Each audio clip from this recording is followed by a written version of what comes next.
IB Nation, welcome back to another edition of the Irish Breakdown Podcast. Notre Dame fans, we have a great show set up for you today. It's Thursday, so we will have our game predictions. Trevor and I will make our score predictions today. We'll talk about game records for the Irish. We'll have our Week 13 cheering guide. What games do you need to be taking a glance at? Keep the scoreboard watching this weekend, and of course, we will break down to the two big games this weekend. And then Trevor and I are going to dive into the conference races. But before we do, Trevor, here on the Irish Breakdown Podcast, brought to you by FanDuel, before we get started talking about all that, we have a special guest for y'all, and we would like to welcome to the show former Notre Dame star quarterback Joe Theismann, who played at Notre Dame, actually still holds the all-time single-game passing record at Notre Dame, which you set, Joe, back in 1970 against USC, 526 yards. And welcome so much to the former Washington Redskins quarterback. I would get in big trouble at home if I did not mention that you were the Washington Redskins quarterback. My mom and dad were big Redskins fans and big Joe Theismann fans, obviously. But welcome to the show. Thanks for joining us today, Mr. Theismann. Brian, thank you so much for having me. Trevor, it's good to catch up with you guys. Yeah, it's funny that through all this time, no one at Notre Dame has thrown for more than 500 yards. As much as they throw the ball around in this era of football, it's amazing that record still stands. Well, I know Jack Cohn was the closest to get there. I was actually at the Fiesta Bowl game in 2021 when he threw for 509 yards in that game. And that's the closest. Brady Quinn never even got to 500. He had a bunch of games in the 400s during his career, but never got to 5. So there's only been 2 games ever that were over 500 yards. And you talk about doing it in big moments. Jack did his in the Fiesta Bowl. You did yours against USC. So, saving your best for the biggest moments. But you obviously went on to have a long career at the Washington Redskins, won 2 Super Bowls with the Redskins, correct? Won 1, went to 2. Just 1? That's right. Just 1. Gee whiz. So, hey, you know what? It's just like Redskins won so many different eras. I'm like, okay, that was the Doug Williams one. That was the Mark Rippon one. Okay, right. So now so won a Super Bowl. That's right. And so obviously you've been keeping a close eye on this Notre Dame team here in 2025. And so we wanted to have you on and just talk a little bit about the Irish. But first of all, there's a player at Notre Dame, and you've seen a lot of great players over your years, not only that played with you, played before you. We were talking before the show about how when you were a kid, you also grew up watching Notre Dame games, the Sunday replays with Lindsey Nelson. So you've seen a lot of great backs, and Notre Dame has one now in Jeremiah Love. And just wanted to first and foremost ask you just your thoughts on what you've seen from Jeremiah just this season and throughout his career at Notre Dame. What a treat he is to watch. His numbers are almost identical to a year ago when you really stop and think about how difficult it is to be able to repeat things at any level in sports. But I was going through his numbers again. I mean, he's on 7. He's headed for 17 touchdowns again. Has 14 this year. The numbers are unbelievable, and take into consideration that he really shares the backfield. So I think he is the smoothest, the quickest, the most powerful back in football. And for God only knows, I cannot understand what is wrong with the Heisman hype where he is not included in it. When you think of the running backs that have won the Heisman Trophy, I've been going through, Marcus Allen, Mark Ingram, Bo Jackson, Reggie Bush, Derrick Henry. I mean, you go through the list of running backs that have won the Heisman Trophy, and he deserves to be in that category. And I'm just shocked that more and more people haven't talked about Jeremiah's ability to be able to be at that level, because certainly he is, he's sort of the spoon that stirs the cup as far as Notre Dame goes. And he and Price are just incredible. But I love watching him run the football. And then, every time he scores, it's, you got to have love, man. And that's exactly what we have. But that is something I would hope gets corrected here in the very, very near future when they consider the Heisman Trophy, because he certainly deserves it. He's by far, I think he's the best football player in college football. I think, and certainly the best running back. Well, and that's what's a little frustrating, because it has become such a quarterback-driven award. It's basically, if you're the starting quarterback for one of the 5 to 6 best teams in college football, you're going to be considered the front runner. And it seems like it's not really about the most outstanding player. In the 70s and 80s, I mean, running backs were winning it constantly back then. I mean, Bo Jackson, I think, didn't George Rogers win one year? You obviously had Marcus Allen won the Heisman Trophy.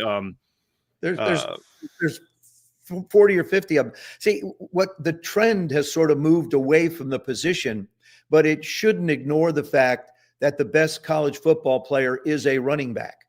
Yeah, and listen, this is coming from a quarterback, okay?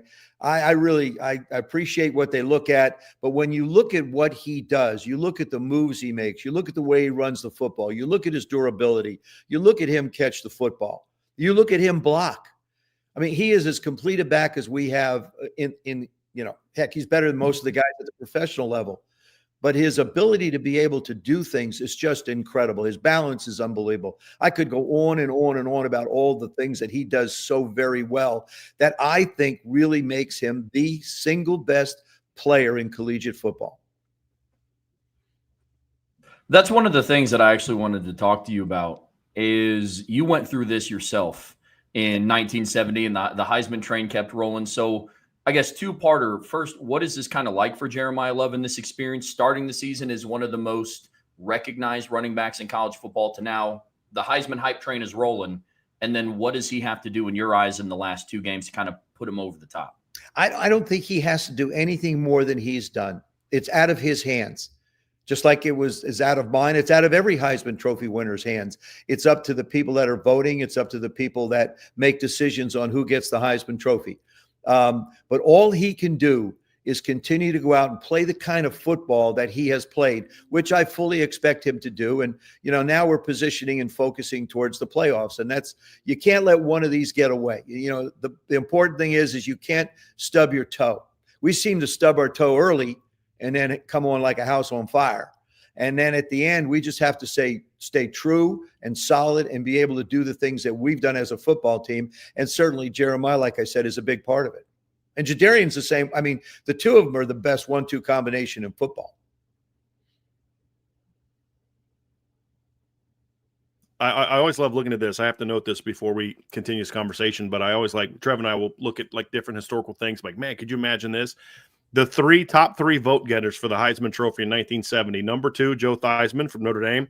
Number 1, Jim Plunkett. Number 3, Archie Manning. So 3 legends right there, all 4. Jack Tatum also was in the top 10 that year in voting. So I do kind of miss the days where the Heisman Trophy wasn't just the dominant quarterback award. As we mentioned, Jim Plunkett won it the year you were a finalist. The 2 years before that, it was running backs. The next year after you, Pat Sullivan won it. Then Johnny Rodgers won it, 72, a wide receiver. And then the next 5, 6, 7, 8, 9, 10 years was all running backs. And some legends, Mike Rozier, Herschel Walker, Marcus Allen, George Rogers, Charles White, Billy Sims, Earl Campbell, Tony Dorsett, Archie Griffin. We actually saw Tony Dorsett this past weekend. He was in Pittsburgh. I was down on the field doing a little bit. I'm like, oh, that's right. Tony Dorsett. How about that?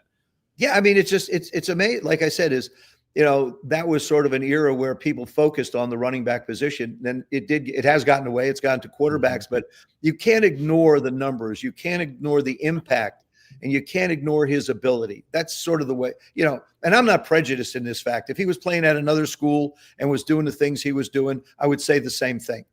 But the fact of the matter he is at Notre Dame. We are making a run at the playoffs. We're making a run at the, title again.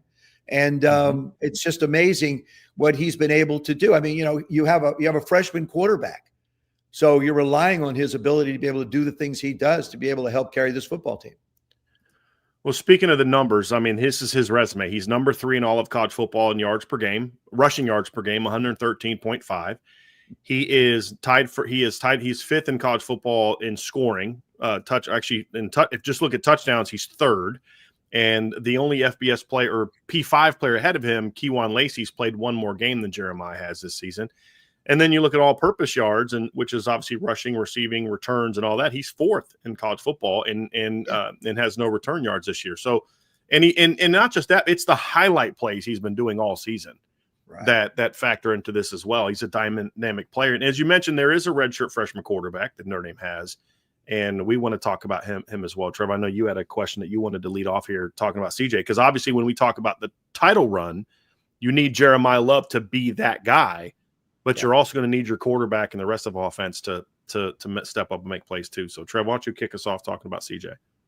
Yeah, when I was growing up, I was always told that the hardest jobs in the world were brain surgeon and starting quarterback at Notre Dame.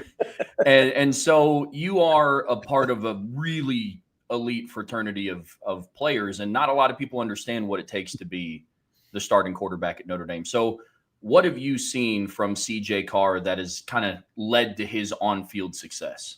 Well, first of all, Trevor, I just want to clear things up. I am not a brain surgeon, nor would I aspire to be one, to be honest with you. I've just seen him grow. Like I saw Riley Leonard a year ago. It's amazing to me as I watch these two young men, as I watch Riley continue to progress through the year. And Mike Denbrock, our offensive coordinator, I think has done a terrific job basically taking first-year guys and moving them along and giving them a little bit more and asking a little bit more of them as the year has gone on. I think he's done a masterful job with Riley. I think he's done a masterful job with CJ. I mean, look at the games. You start in Miami, the guy makes a one-handed catch, you lose the football game. Then you get A&M, and we know how good they are. You have them down to the wire on a 4th down, and by the way, they did tackle our defensive lineman in the middle of the football field that they didn't call. But I'm not crying over spilled milk, just presenting facts.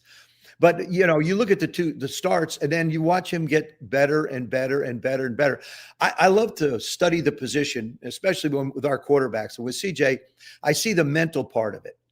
He knows where to put the football. He knows to get rid of the football. He understands how to protect himself. These are all things a lot of young quarterbacks really don't understand. I would hope and pray that over the period of time that we get him back at least for another year. With the way the portal is and everything that's going on in college football, who knows? But I'll tell you something, he's special, and I've loved to watch him continue to get better and better and better, throwing the ball down the field, throwing the ball in the middle of the football field, making decisions to pull the ball down. He doesn't, he's a thrower first, passer first, runner second, which is great.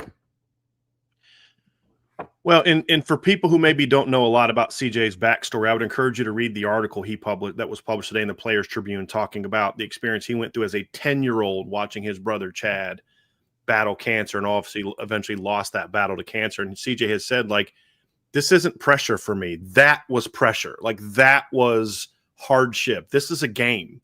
And I do think that has made him uniquely equipped to handle what is just an absolutely incredibly challenging position to play, not just from you play good teams, you're trying to win a championship, but just the spotlight, the scrutiny that's on you, which, I mean, as that's always been there, but now it's just so amplified with social media and 24/7 news cycles and message boards and things like that, that even guys like Brady Quinn didn't, who was played not that long ago, didn't have to really go through. And it is amazing to watch the way in which CJ handles himself, even as a young redshirt freshman quarterback.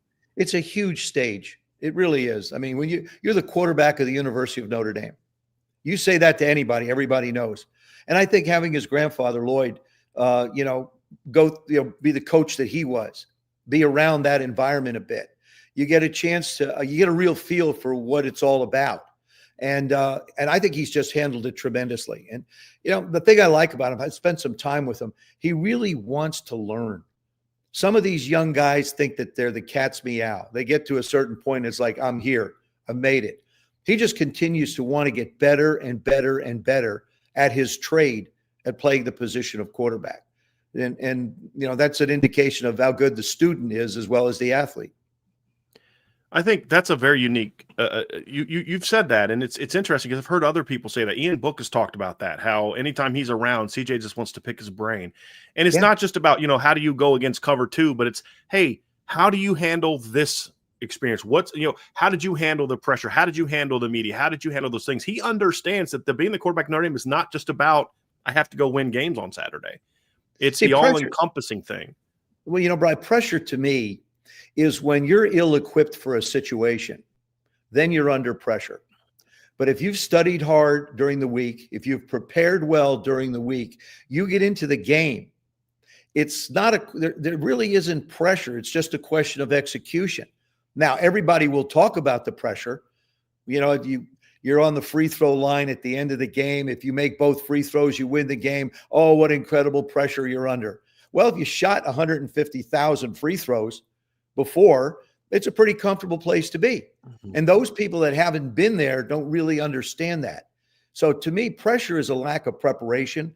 Pressure is not the game. To be honest with you, when I played for Washington, I loved bigger games. I felt much more comfortable in an NFC championship game or a division game than sometimes when I played against an opponent that didn't have that good a record.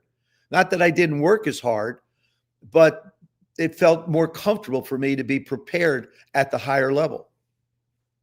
How did where'd that come from? Did your experience at Notre Dame kind of help you get to that point in time, or was it like an evolution? Like, because obviously, as you know, not every quarterback's like that. I mean, not every guards like that. Not every in the NFL. I mean, in NBA, not everybody can make those clutch shots. I mean, obviously, it's something that some people have and don't, but it's something that obviously has to be developed. Like, where does that come from? Obviously, with CJ, you've talked about. He wants to learn. He's a sponge. He's in the film room all the time. He's always learning. He's always asking questions. If he's doing it of you and he's doing it of Ian Book, he's definitely doing it of Mike Denbrock and Gino Gaduli. But for you, what role did being at Notre Dame play in that? Or, did you already have it? Did it enhance it? What role did being the quarterback at Notre Dame? Because the Redskins were not some, new franchise that had never won before. When you got there was expectations there as well to continue that Super Bowl tradition. It started in high school at South River High School in New Jersey for me. I was blessed to have a pretty good receiver by the name of Drew Pearson when I was in high school. So that always helps take a little pressure. That always helps take a little pressure off you. But and then we only played one game my freshman year at the University of Notre Dame, and I did something. I probably the best decision I ever made at the university is I was one of 13 quarterbacks when I signed. There were 12 other guys that were quarterbacks that were signed, and I went in a week early. So I could spend some time with Coach Pagna and Coach Parsegian and really understand the offense and know where to stand in the huddle, know the cadence. And like any meeting people have or like any practice, you want it to run smoothly. And so I thought I managed to give myself a little bit of an edge to be able to move to the front of the line. And then it was a question, was I good enough to be able to play the position? Was I good enough to be able to be the quarterback at the University of Notre Dame? Won the job as a freshman, and then I returned punts for the first 7 games my sophomore year. And then Terry got hurt at the end of practice one day, and Era turned to me, he said, "You're in." And it was really funny. On Era's 90th birthday, I'd never asked him why he chose me. They had Bob Belden, Coley O'Brien had quarterbacked the national championship game 2 years prior, so it was like, why me? And he said, I just felt like you were ready. And, I was one of the most biggest compliment I've ever received is he felt like I was ready. And I think that had to do with the preparation that I put in to try and get myself ready to be able to be in that position. Now, it's one thing to have the opportunity. It's another thing to be able to take advantage of it. But at the quarterback position, I've said this umpteen times, it's the single most dependent position on the field. CJ's success as a quarterback at Notre Dame, and he's ranked very high, is directly related to Jadarian as well as Jeremiah, and the wide receivers and the offensive line. So they're all intertwined with one another, but there's a really wonderful working unit. And like I said, I think Mike's done a terrific job, but you can't talk about the University of Notre Dame and not mention Marcus Freeman. The job that he has done with this football team, keeping these guys focused over these 2 years as he's built this program is just phenomenal. And, and his loyalty to stay to the university with all these offers that are being dangled all over the place. He's a very special man with a very special talent and tremendous leadership skills. And, the university is blessed to have him. I've actually spoken. Bob Belden is involved in a Notre Dame club out in Canton, and I've had the pleasure of speaking in front of that group several times. Had a chance to meet Bob. Very, very good man, very kind man. So very, very fond of him. And I forgot that you guys were teammates. He's actually mentioned that to me before. He said I might have played at Notre Dame if it wasn't for Joe Theismann. So. He had Terry in front of him and then me behind him. He wound up in a sandwich that wasn't very good for him. Yeah. You talk about the impact Coach Freeman's had at Notre Dame, and it really is interesting to me to see how the perception of Notre Dame has changed in such a short period of time because of what Coach Freeman and the staff he has acquired, brought on. Because you look at all the great coaches, Coach Parsegian, I mean, you look at Coach Holtz, had some legendary coaches, Joe Moore, Barry Alvarez. The sign of a great coach is, can you put a great staff around you? And he's certainly done that. But it is interesting to watch. I mean, I kind of, Trev and I have said this, you look at the uproar that's from everybody about where Notre Dame is ranked in the playoffs every week. Nobody's talking about how Utah's ahead of Miami. Nobody's talking about how BYU's ahead of Miami. Nobody's upset about where Oregon is or where it's about Notre Dame. And I say that's a sign that Notre Dame is getting back to being that program that you either love them or you hate them. Because for a while, a lot of people were indifferent about Notre Dame because they're not on our level. The fact that they've now done what they've done, beat Georgia last year. We like to joke that he won more New Year's Six bowl games in a week and a half at Notre Dame last year than Brian Kelly won in 12 years. But that's a different conversation for a different day. But the perception of Notre Dame has changed so much just from, hey, this is not a team that you just, they'll beat the teams they're supposed to, but can't win the big games anymore. They're now the team that people look at and say, that team is big time. I mean, you've heard Nick Saban say it multiple times this year. That's a top 5 football team. He certainly changed the perception of this program in a quick period of time. Absolutely. And really, what's your goal? Your goal is to get into the top 12. Eventually, you're going to play somebody that's really good.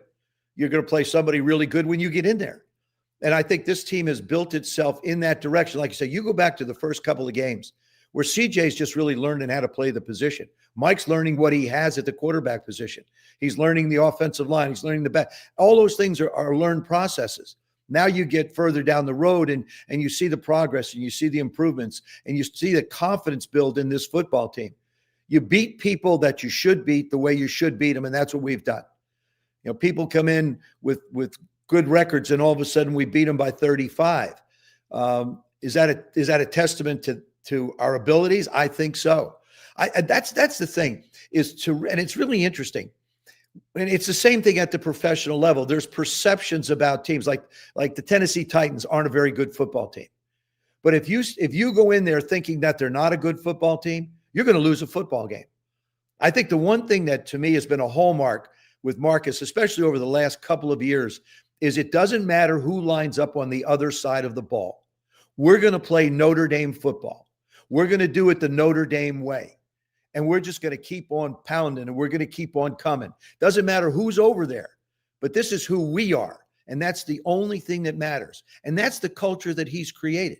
It is their culture. It's this group of young men that have created a culture that is so unique and so intense and so focused that, they know that the prize is out there.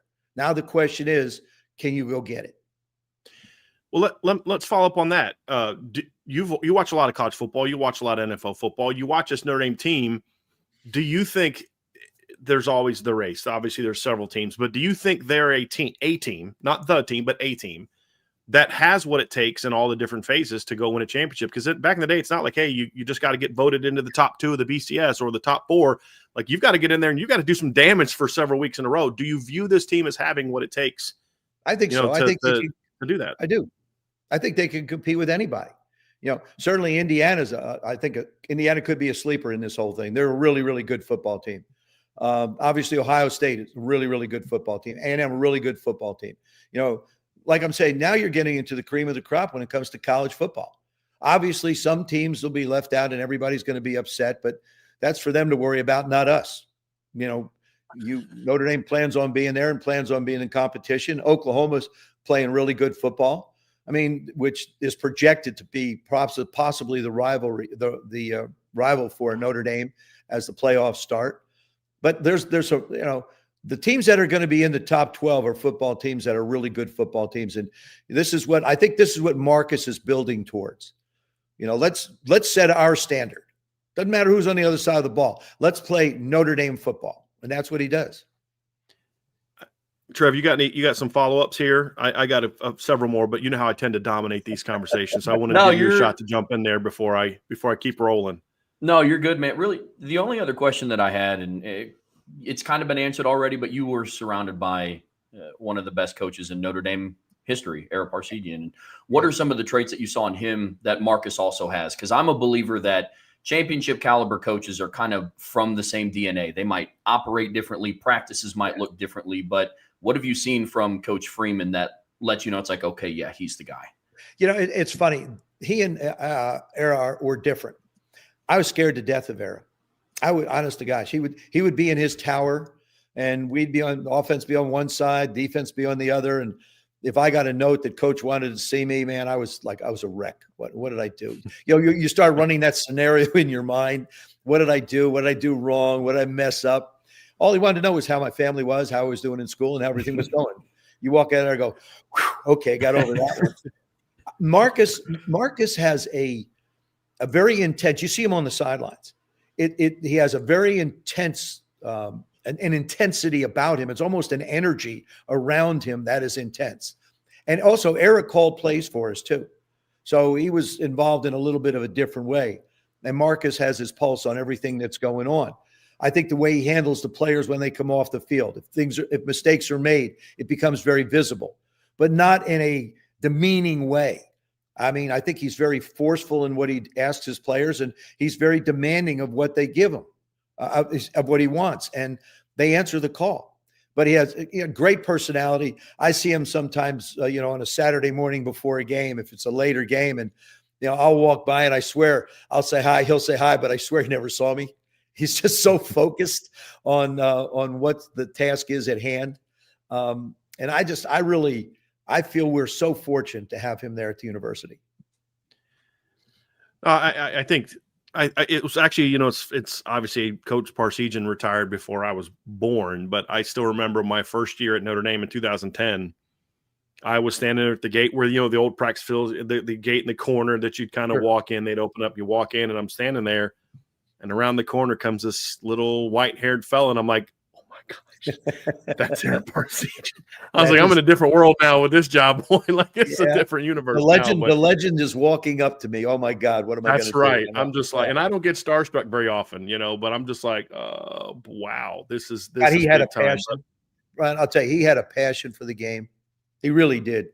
I mean, he was as intense, and he would be up in that tower, and I'd run a play, and I'd miss something. I knew I missed something, and I'd glance up, and he wasn't looking at me. He was looking the other way. So I said, okay, fine. All of a sudden, before I got ready for the next play, got in the huddle, he said, Joe, don't do that again. I'm going, how did he know? How did he know? I can't believe it. Well, when you started, your first start was who was your first start against? I think it could have been Pittsburgh or Georgia Tech in 1968. 68, because I was looking at the schedule in 1968, and I was trying to kind of go over it because I know you guys. We played USC the last game, and then 2 games before that was the start. Yeah, so Pitt, Georgia Tech, and USC has you in the season because I know you guys started that season with Oklahoma. Pittsburgh.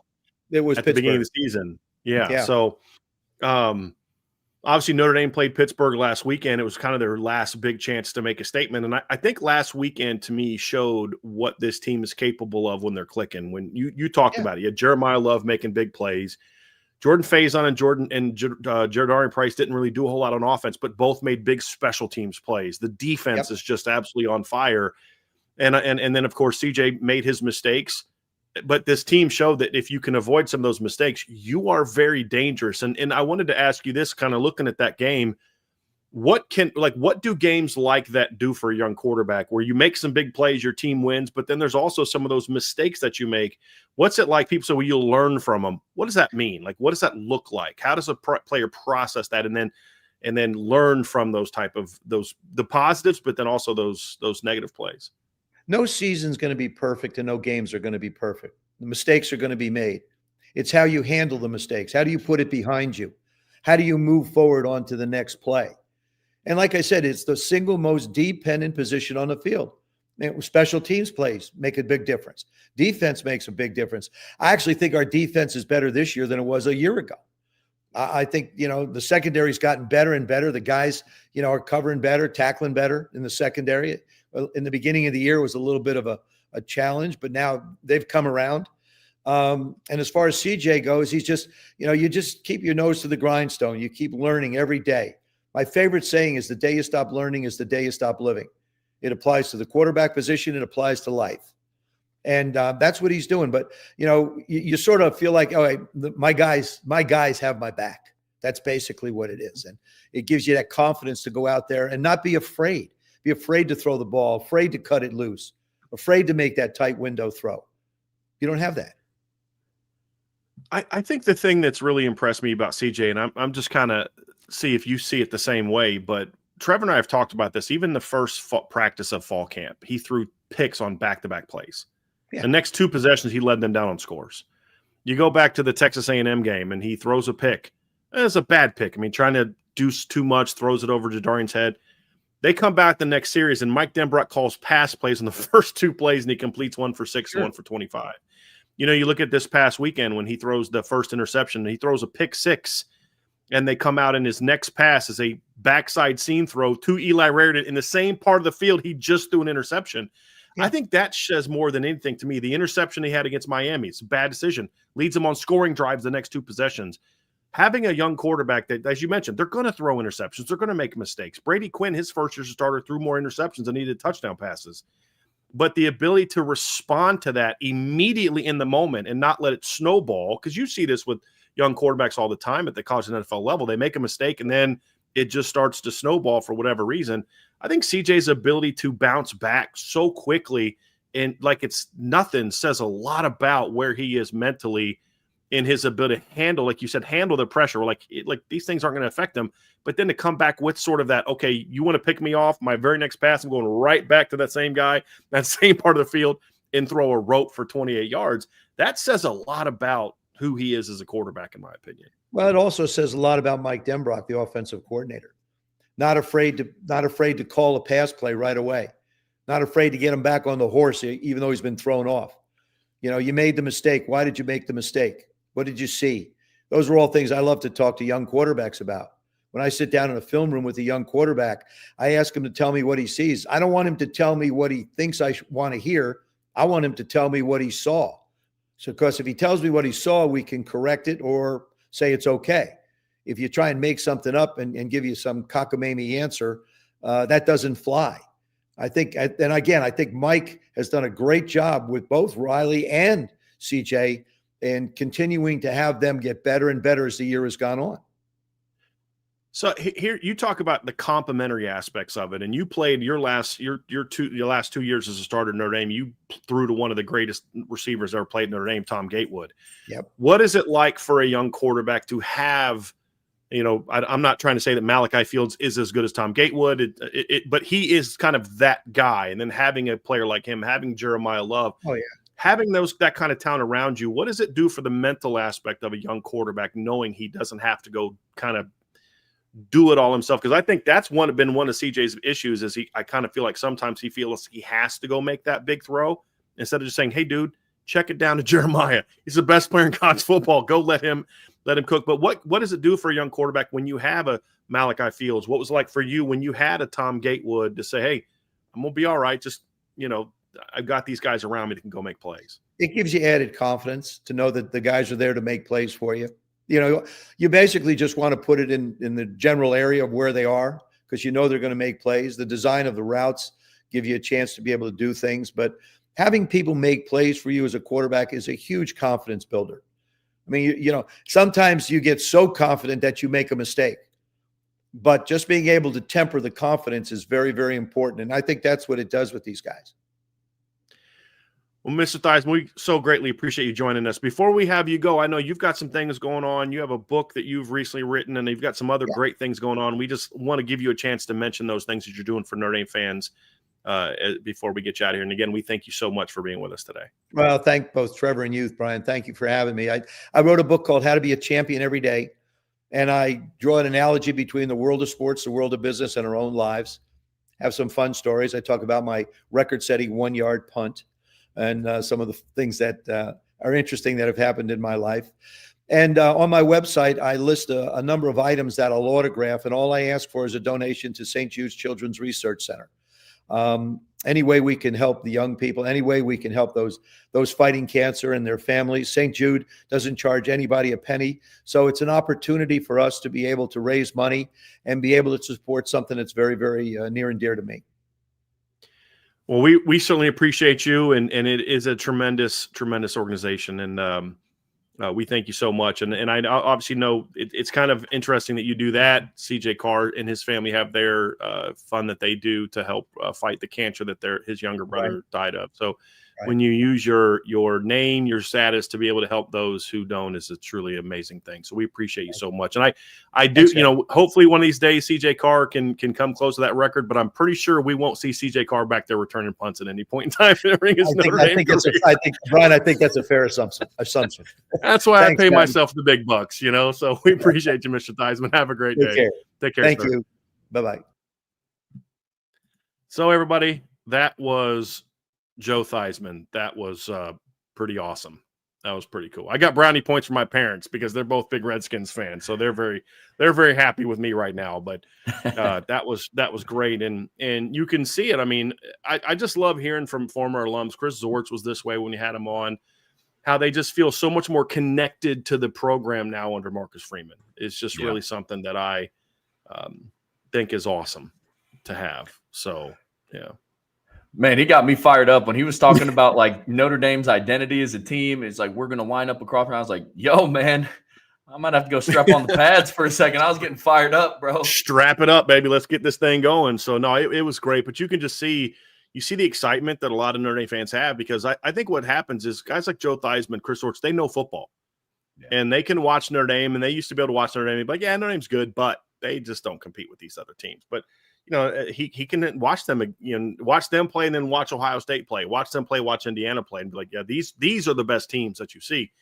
And that's why you're seeing a lot of the football people talk about that. And so it was cool to get him on to talk about Jeremiah Love, and who's going through a similar experience that he went through, and CJ Carr and those type of things. Cause we can talk about it as outsiders, but this is someone who went through it, who lived that. And so I thought that was very cool. So we're super thankful he was on, and, yeah, hopefully we'll try to get him back on again one of these days. Maybe if Notre Dame's playing their 6th game from now, maybe we might try to get him on before that or something. So we'll see. Well played, sir. You like that? That was cool. You like that?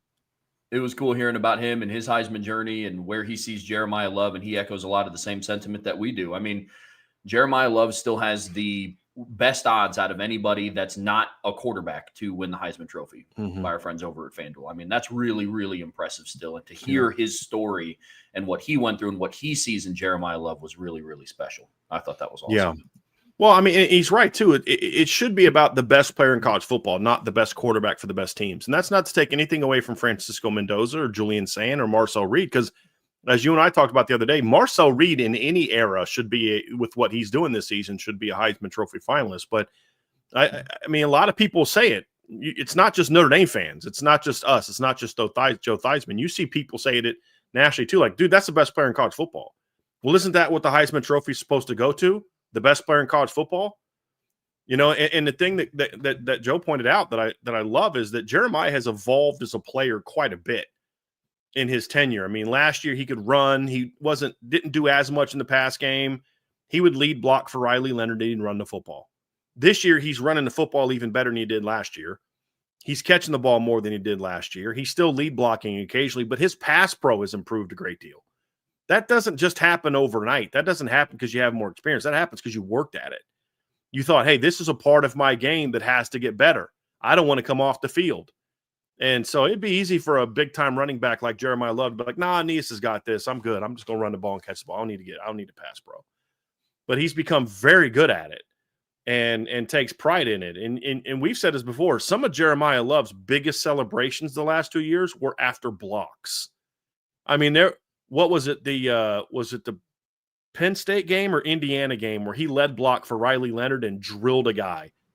And he's in the end zone going nuts. Just Penn celebrating like crazy. He celebrated more for that than he did that crazy 2-yard run that he had for a touchdown.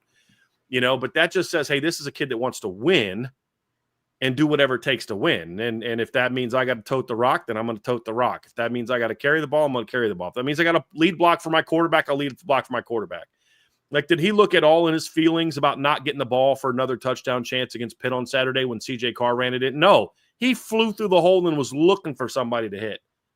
And that just says a lot about who Jeremiah Love is as a person, honestly, in psych and mentality, but also the kind of player he is. And that's why it gets frustrating when you're just not seeing him get nearly the recognition when in reality he's a significantly better football player than Francisco Mendoza and Julian Sand, and I would argue Marcel Reed. But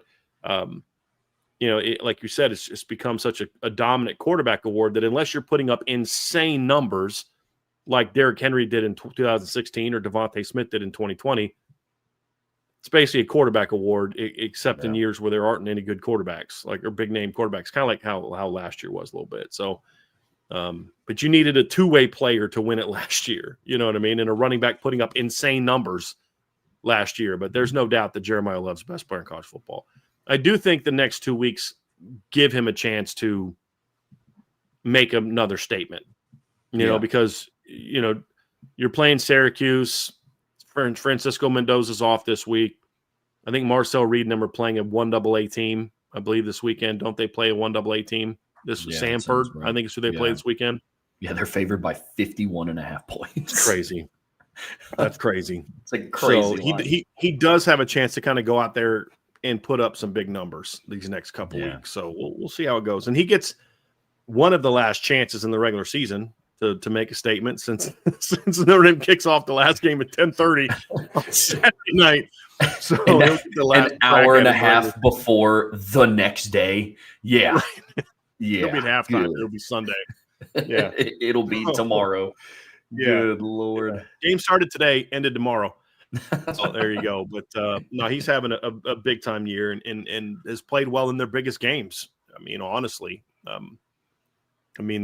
Anyway, so that's it. So, Trev, that'll do it for this part one of today's show, folks. We really thank you for being with us here. We've got a lot more planned for you, a lot more to do today, a lot more to talk about today. We're going to get to game predictions next. But before we do, folks, do us a favor.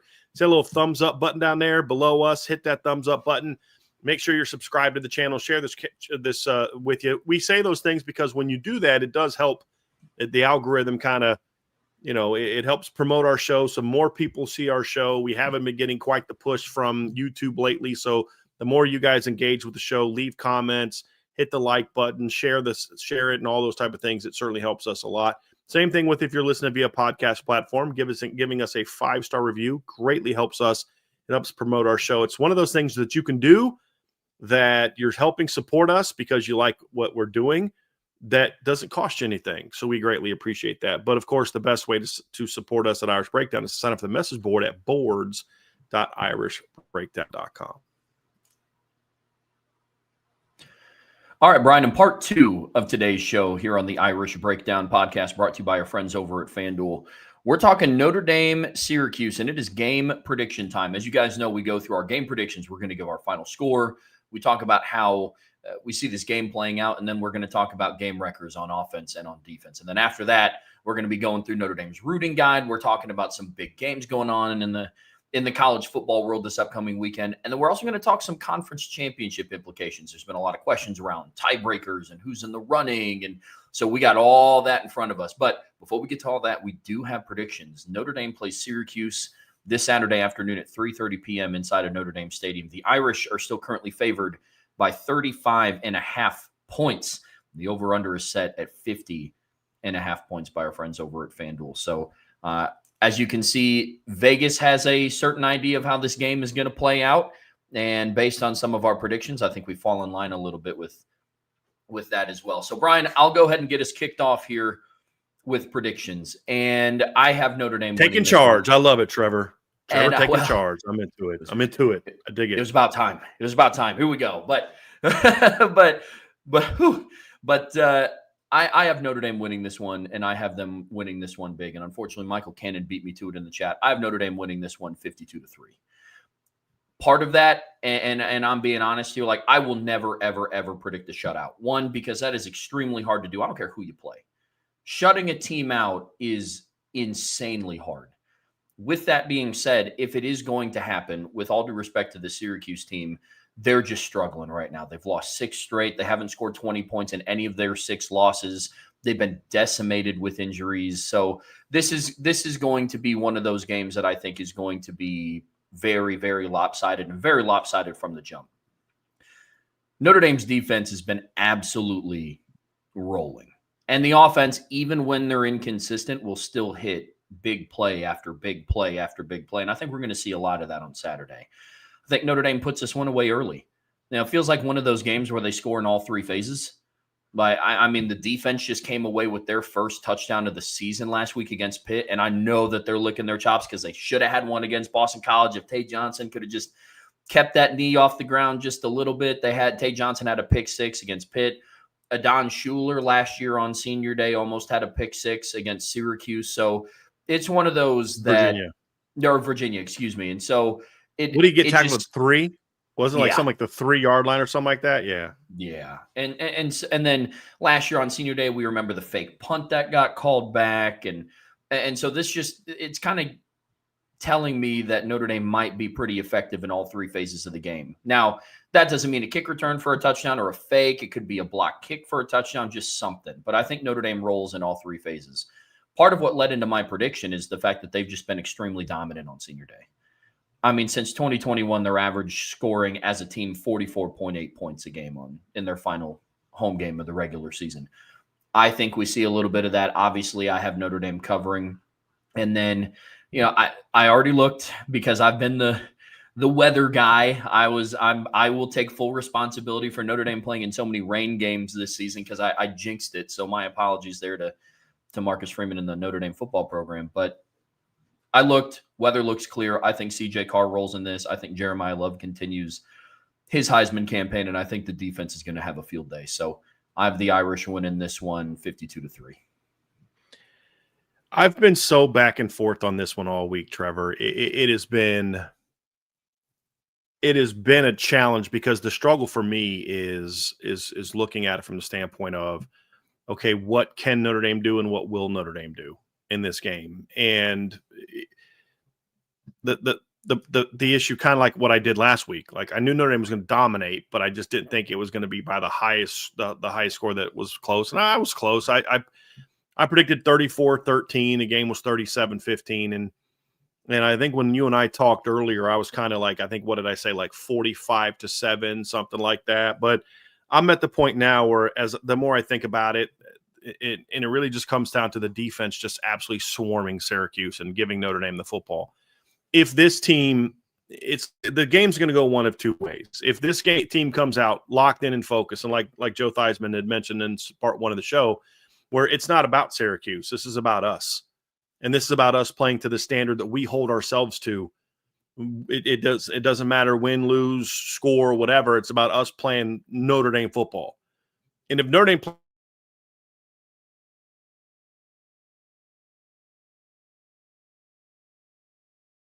see that one. So if it's not that and they don't play dominant football, then I'm going to look at it and kind of say, kind of like, it'll look a little bit like the Miami score. So I'm going to go like, 42-10, 42-13, something like that. But I really think this team comes out on senior day and absolutely cooks because, honestly, that's something they've been doing a lot lately, Trevor. Senior day has been a game where Notre Dame has really dominated. Last year, obviously, Virginia was a little bit weird. It was 35-14 on senior day last year, but it was one of those games where Notre Dame kind of called off the dogs in the second half of that game. They also had some officiating that took away a couple touchdowns. I don't think this team is going to be that sloppy. Officiating took away 1 touchdown. I shouldn't say the other. The other touchdown that got called back, the long Jaden Harrison touchdown pass, that was a legitimate penalty on the offense, but the penalty on the special teams was bad. But it was 28-0 at halftime. And Notre Dame called off the dogs. I think it was 35-0 early in the third quarter. So I don't think they do that this year. I think Notre Dame was in a much different position in the college football playoff rankings last year at this time as well, where they kind of could take their foot off the gas a little bit. I don't think this team can afford to do that. I think this team has to know that, at least the players don't have to care, but the head coach needs to know that we've got to come out here and be locked in and really put the pedal to the metal. And I think this team does. And to your point, if the defense plays the way that they've been playing, Syracuse isn't going to have the ball all that much. And they're just going to keep giving the ball back to the offense. This is a Syracuse defense that ranks 84th in college football in most plays allowed of 30 yards or more. That's not a good sign for Syracuse. They've allowed 21 plays of 30 yards or more. They've allowed 10 plays or more of 40 yards or more. They've allowed 3 plays this season of 60 yards or more, and they're playing an offense in Notre Dame that is one of the best teams in the country in producing long plays. Notre Dame is tied for 5th in the country in most plays of 30 yards or more. They're tied for 10th in the country in most plays of 40 yards or more. So this is a football team that absolutely knows how to rip off big plays, and I think we're going to see that from Notre Dame in this game as well. So I do think we see the big plays. I do think we see the defense dominate. Special teams could get in the action. I don't know that they're going to have a lot of chances to get in the action, honestly. But I also accounted for a field goal because I'm like, hey, if we're going to just really roll into this beatdown thing, then we're going to, we'll see a field goal, which as you did as well, 52-7 or 52-3 is the field goal. So that's kind of where I'm at. I don't know how many will be defensive points, how many will be offensive points. I'm not sure about all that. But I think at the end of the day, there's going to be a really good field position from the offense as long as they're locked in. I think Jeremiah Love has a big day. I could see him getting involved in multiple ways, catching the ball, running the ball, just really getting him some big time plays. Malachi Fields making some plays down the field, and CJ Carr having a big day. As long as the offensive line can protect him, which they've been doing a pretty darn good job of that the last month and a half. So yeah. The run game has suffered a little bit since the injuries on the O-line. We talked about it yesterday, just getting everybody on the same page. It's getting better each week. Pitt was better than Navy. Navy was better than Boston College. But, pass pro has not missed a beat since Sullivan Absher and Joe Otting were put into the starting lineup. And this team is not one that you say, well, this will be the test. Well, Pitt was one of the top 10 pass rushing teams in the country last week, and they couldn't really consistently get after CJ Carr. And the 2 times they did, it was a running back and a tight end that missed their block. So that's kind of where I'm at with this one, Trevor. I do think it's a dominant performance. It's not often that I'm like this year, I've been kind of the one that's been on the lower end of some scores. I really do think if it's going to be a blowout, it's going to be a really big blowout. Otherwise, it's going to just be a really sloppy win. It won't be like Boston College. It'll be more like I said, like the Miami score was against Syracuse. But I have a feeling we're going to not see that. I think this team's going to dominate. I really do. Real quick before we move on to game wreckers, I did want to ask you, what are with this game being what it is, what are 2 things you're looking for, one on offense, one on defense, that lets you know that this team is locked in and focused on the task at hand? What are 2 things you're going to be watching for? I think the big thing for me on offense is the offensive line come out playing together. Like when the offensive line's playing together, that tells me that this week of practice was really locked in. The offensive line comes out, they're blowing open holes in the run game. They're being physical. They're all those different aspects of it. When they're playing well, this offense really cooks. And I believe that we're gonna see that. And then the other one is just Mike Denbrock being aggressive. That's the other part of it. And I'm not saying he will or won't be. I'm just saying if this team is really cooking on offense, it's the O-line comes out, they're playing hard, they're opening holes, they're playing together. There's more growth from that unit, especially in the run game. And then, they're being aggressive, which will which will result in a lot of the big plays. And aggressiveness isn't throwing the football all the time, although I think that's a part of it. This is a Syracuse team that is just not good at defending the pass. This season they really haven't been able to handle good passing attacks this season, especially, ones with good perimeter talent. I mean, heck, Georgia Tech threw for over 300 yards on them, and this isn't a great Georgia Tech pass offense. Not like it was last year. Clemson threw for 363. Colgate threw for 301 on this defense. So I think this is a game where CJ Carr has a big day as long as they let him have a big day. And I think they will. And then defensively, it's Chris Ash. There's not even a couple. It's Chris Ash being aggressive with his game plan. That's really it. If he's aggressive with his game plan, they'll eat Syracuse alive. I mean, they will. If he's going to sit back and, let's play a bunch of zone and not go at him. And I'm not saying that to take a shot at him. I'm just saying that's a possibility. But we haven't really seen that in a while. No, we even talked about last week against Pitt. They did it for the first 4 or 5 plays as they were kind of getting a read on what Pitt was trying to do. Once they got a read, then they turned it back on and went after him. As long as it's an aggressive game plan that lets the front 6 attack, continues to have the aggressive tight coverages, and really goes after this freshman quarterback, then that's the one on defense. Like that'll tell me like that's really it. I don't need to, is the D-line playing hard? They've been playing hard all year.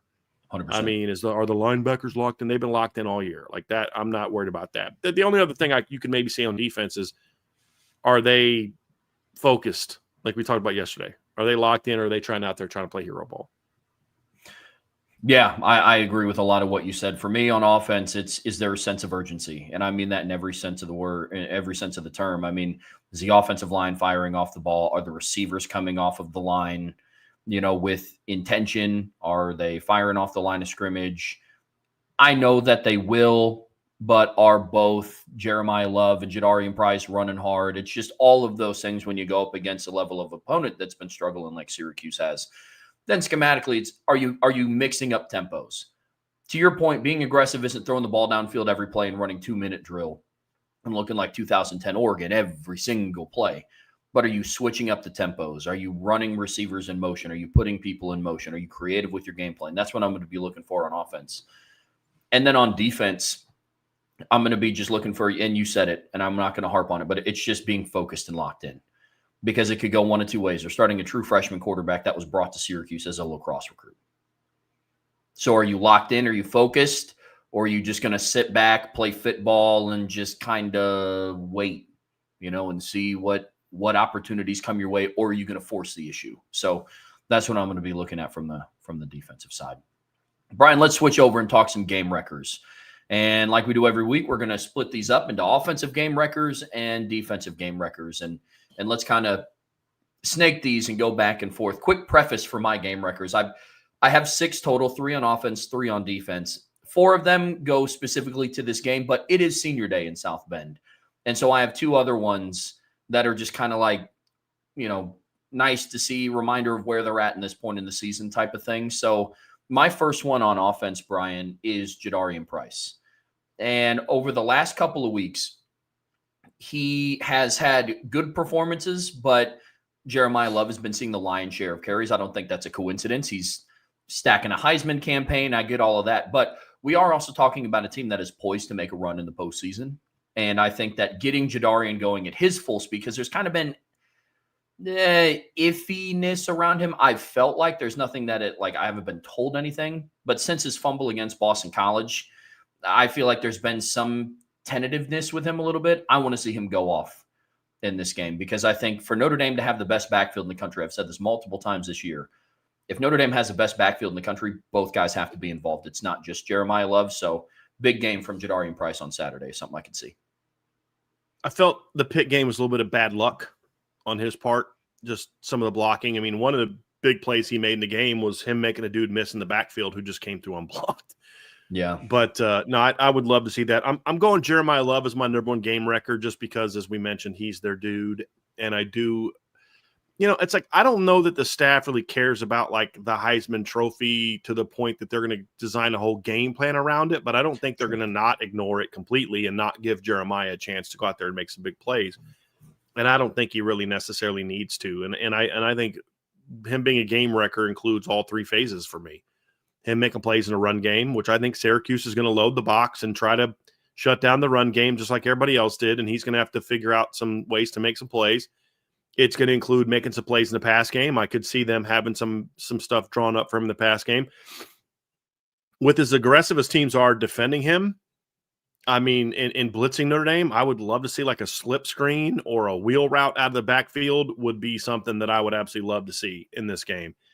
And so I could see him having a big one for me. He's your dude. It's not senior day for him, but he knows this is his last game in Notre Dame Stadium, his last certain game in Notre Dame Stadium. This is definitely the last regular season game in Notre Dame. Maybe they have another playoff game, but I think Jeremiah is going to be locked in and ready to be impactful in this game. I like it. Yeah, I like it a lot. My second game wrecker on offense, kind of along the similar track that I talked about with Jadarian Price, is Jordan Faison. Marcus Freeman came out today in a Zoom interview, and he talked about how Jaden Greathouse is good to go. He's probably going to dress, but the plan is to still redshirt him and then get him going in the postseason. So you need another complementary weapon in the receiving corps to step up, and Jordan Faison has had a kind of a quiet last couple of weeks. I mean, he was leading the team in yards and receptions over the last couple weeks. Malachi has since taken that over after a 97-yard game and a 99-yard game. So I would like to see Jordan Faison come out in this. I hope that Mike Denbrock understands that the full field, and I know that he does, but the full field is going to be open for CJ Carr in this one. It's been a lot of one-sided shots to Malachi Fields or Jordan Faison. So that we talked yesterday about more like enhance the passing game, get Jordan Faison going with, get him the ball on the run, things like that. Not as many stationary catches. So Jordan Faison's my second one. I would love to see that. I think that's one of those setting them up for future success in the postseason, big things. My number 2 is also a pass catcher. I'm going Eli Raritan. I think he's an absolute mismatch for the secondary and linebackers at Syracuse, and I think they're going to have a very tough time guarding him. I really do. So when you think of putting a game plan together, part of it should be, where do we have matchup advantages? Well, in theory, technically, Notre Dame has matchup advantages everywhere. But you talked about Jordan Faison. I mean, I think there's things they can do with him. And one of the things that I think has been a bit of a missed opportunity for Notre Dame this year is not really utilizing him in like actual jet motions where he's a legitimate ball carrier. You talk about how something you can do in the red zone or near the goal line, put him in the game and run some sort of jet action with him. And if teams don't respect it, you flip and hand them the ball off and tell them to outrun to the corner. But I could see that. But I just think the one big physical mismatch that they might have the toughest time with, just because he moves around so much more than Malachi Fields, is Eli Raritan. And, seeing them kind of intentionally get him the ball more last week, I think that's a very important thing for him. They need to do a better job of making sure he's a consistent focal point in the offense, to the point where if you have to go 7-man pro, then that's fine. You go 12 personnel, put somebody else in there at tight end, have them pass block, and let Eli stay in there and line up outside and run routes. So I think he could be a big-time mismatch in this game. Yeah, I love that.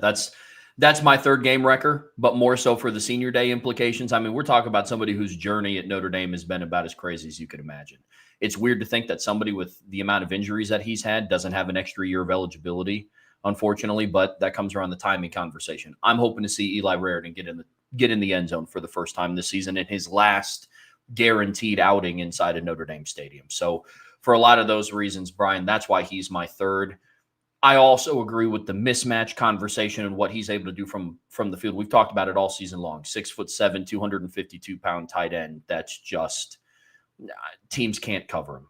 But it's his last guaranteed opportunity in Notre Dame Stadium. Get him into the end zone. I would love nothing more than to see that on Saturday. Let's switch gears, Brian. Let's talk defensive game record. Oh, I'm sorry. I don't get to give my third. Eli Raritan was my third. Why are you disrespecting CJ Carr that way, Trevor? Why are you not letting me talk about CJ Carr as my third game wrecker? Why do you hate CJ Carr? That's what I'm wanting to know, Trev. Well, it was bound to come out at some point, so Oh, goodness gracious. In your defense, we were supposed to snake that, and I didn't quite follow along with the snake thing. But no, CJ Carr's my third one. I think CJ, if this game is going to go the way it needs to go, CJ is going to have to be smart. He's going to have to, make good decisions. He's going to have to make some good checks. He's going to have to get the ball down the field, get the ball accurately, and protect the football. If he plays a good game, he will have a huge game. You know what I mean? Like if he has a good game mentally, where he's locked in, he's making his reads pre-snap, he's making good post-snap reads, he's throwing the ball on time and accurately, and handling the pressure well, he'll have a big game statistically. And so he's my third game wrecker. I think he'll play a big role in this team really going at it. Because like I said, I mean, Syracuse could come out and say, hey, we don't want to let them throw the ball on us. I mean, we've seen teams do that. USC did that. USC apparently was more worried about the Notre Dame pass game than they were the Notre Dame run game.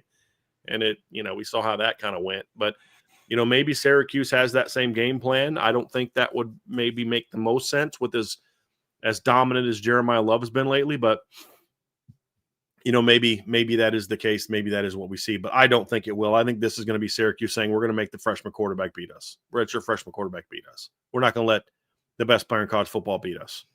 Now, I think he still will. But I mean, because he's the best player in college because football. He's the best player in college football, right?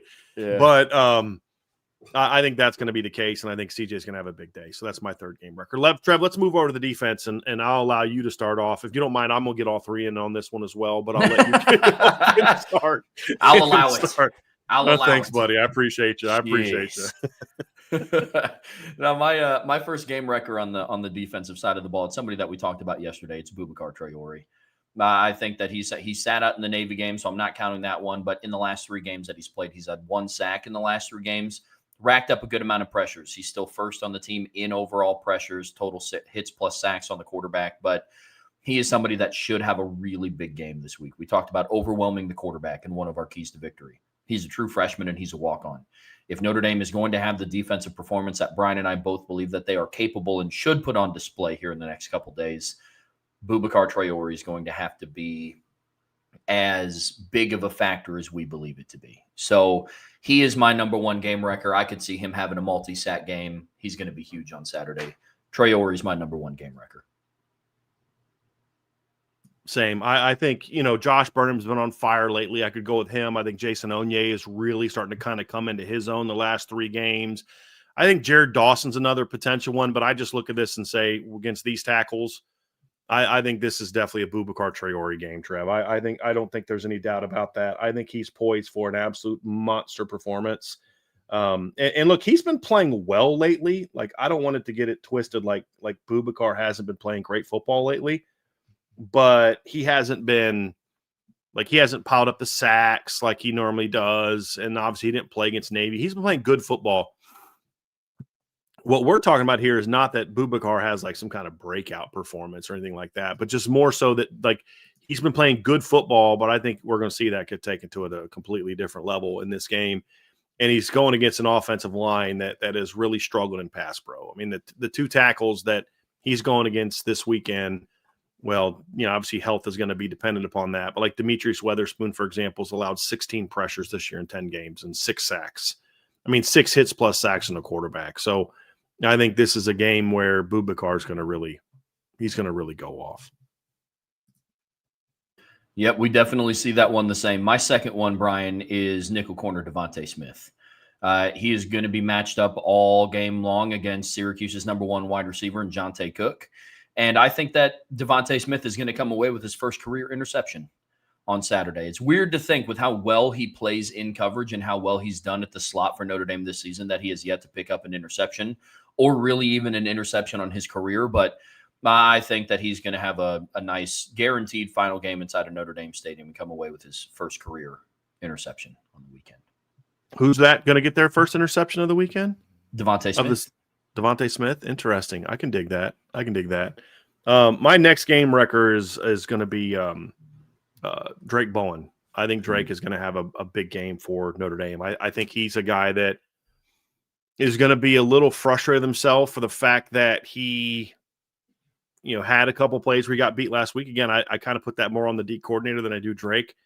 Drake's a lot like CJ. He's not one of those guys you want to be really ticked off. You don't want him ticked off because ticked off Drake is kind of nasty Drake, and you don't want that. And so I think Drake's going to have a very big game for Notre Dame this weekend. And also part of it's just getting the team lined up and making sure that because Syracuse is going to try to throw some stuff at him formationally and motions and shifts and some trick plays. And Drake's going to be a guy that's going to have a big responsibility of that. And I could just see a couple of those pressures. I could just see him having some big pressures that hit home. He's been very close in a lot of these games of getting pressure on the quarterback. I think that this is one of those ones where maybe a couple of those hit home. Yeah, I could see that as well. Really could see that as well. My last one, Brian, and this is falling in line with kind of my theme of the day. It is senior day inside of Notre Dame Stadium. And my last game record is more of like a hope, but I hope Junior Tui Alamaka has a good final guaranteed home game inside of Notre Dame Stadium. He's kind of been one of the unsung heroes of this Notre Dame defense the last couple of years. There's been a lot of injuries on that defensive line. And number 44 always steps up, rises to the occasion. I talked a lot last year about how he didn't play a single defensive snap through 2 games and then ended up, being second on the team in total pressures at the end of the season. Same thing this year. Boubacar is coming on. Bryce Young is coming on. Josh Burnham was hurt a little bit. Jordan Botello has been in and out of the rotation consistently. And number 44 is always there to answer the call. Never complains about the amount of snaps that he's getting. He's whenever he gets on the field, he plays at 100%. So my final game record, I hope to see Junior Tuihalamaka go out on a really high note because of what he's done for this Notre Dame defense over the last 2 seasons. I'm going, and he's been such a, just whatever you need me to do, coach. Like whether I'm starting, whether I'm coming off the bench, whatever, I'll do what I need to do. Absolutely love that kid. I'm going Christian Gray is my final one. I think he had a really good game last week. I think he's going to be matched up against Jonte Cook a lot. I think that they're going to have a lot of quick game stuff. I think Christian's going to have to be very good in the perimeter pass game, coming down, making tackles on short gains. But I just think he's going to have a chance to make some plays. I think that's going to be the big thing. And so I have Christian Gray. It's hard to pick because I think this secondary is going to have some big plays. I wanted to go with Tay and Adon, but I kind of feel like we go with Tay and Adon every week. And they're just it's at the point now where it's like they're just that. That's just kind of their game wreckers. They're that way. But I try to go a little bit outside the box on defense. And I know when Jeremiah Love on offense, but it's, that one was for a little bit of a different reason. But I think Christian Gray's my last one. I think Christian's poised for a really big day for Notre Dame. Especially after the game that he just came off of against Pitt. I mean, he looked like vintage Christian Gray. And if he can carry that over into this week, I think he has a big game as well. I love that pick. Folks, that's going to do it for part 2 of today's show here on the Irish Breakdown podcast. But don't go anywhere. We're getting ready to go over Notre Dame's playoff rooting guide. We're talking some big games going on in week 13 around college football. We're also going to talk some conference implications moving forward. But before we get there, make sure you hit that like button. Make sure you're subscribed to this channel. Also, make sure you're subscribed to the CFB Nation channel. Bill Bender and Bill Trocchi went live earlier this morning to preview Week 13's games. Then Vince and I are going live this evening at 8 p.m. Eastern Time for this week's edition of the Spread Option. So you're not going to want to miss that either. Whatever streaming platform you listen to us on, we would greatly, greatly appreciate a 5-star review. But as always, the best way to support what we do here is subscribe to the premium message boards at boards.irishbreakdown.com. All right, Brian, in part 3 of today's show here on the Irish Breakdown podcast, brought to you by FanDuel, we are going over the Notre Dame playoff rooting guide. And like we do every single week, there's going to be some games that Notre Dame fans should be paying attention to, good or bad, that will kind of help decide Notre Dame's playoff outcome. Now, this is all under the premise that Notre Dame continues to handle business. They beat Syracuse the way that they should. They beat Stanford the way that they should. But they did that with Navy. They did that against Pitt this past weekend. And then even though the Boston College game was ugly, they still won by double digits on the road out of a bye week. So we are continuing with this Notre Dame playoff rooting guide. And there's some very interesting games. We're going to do how we've always done it. We're going to talk Notre Dame opponents first. Then we're going to talk about national games that could all impact. And so, Brian, this conversation, like it is every week, is really, really interesting.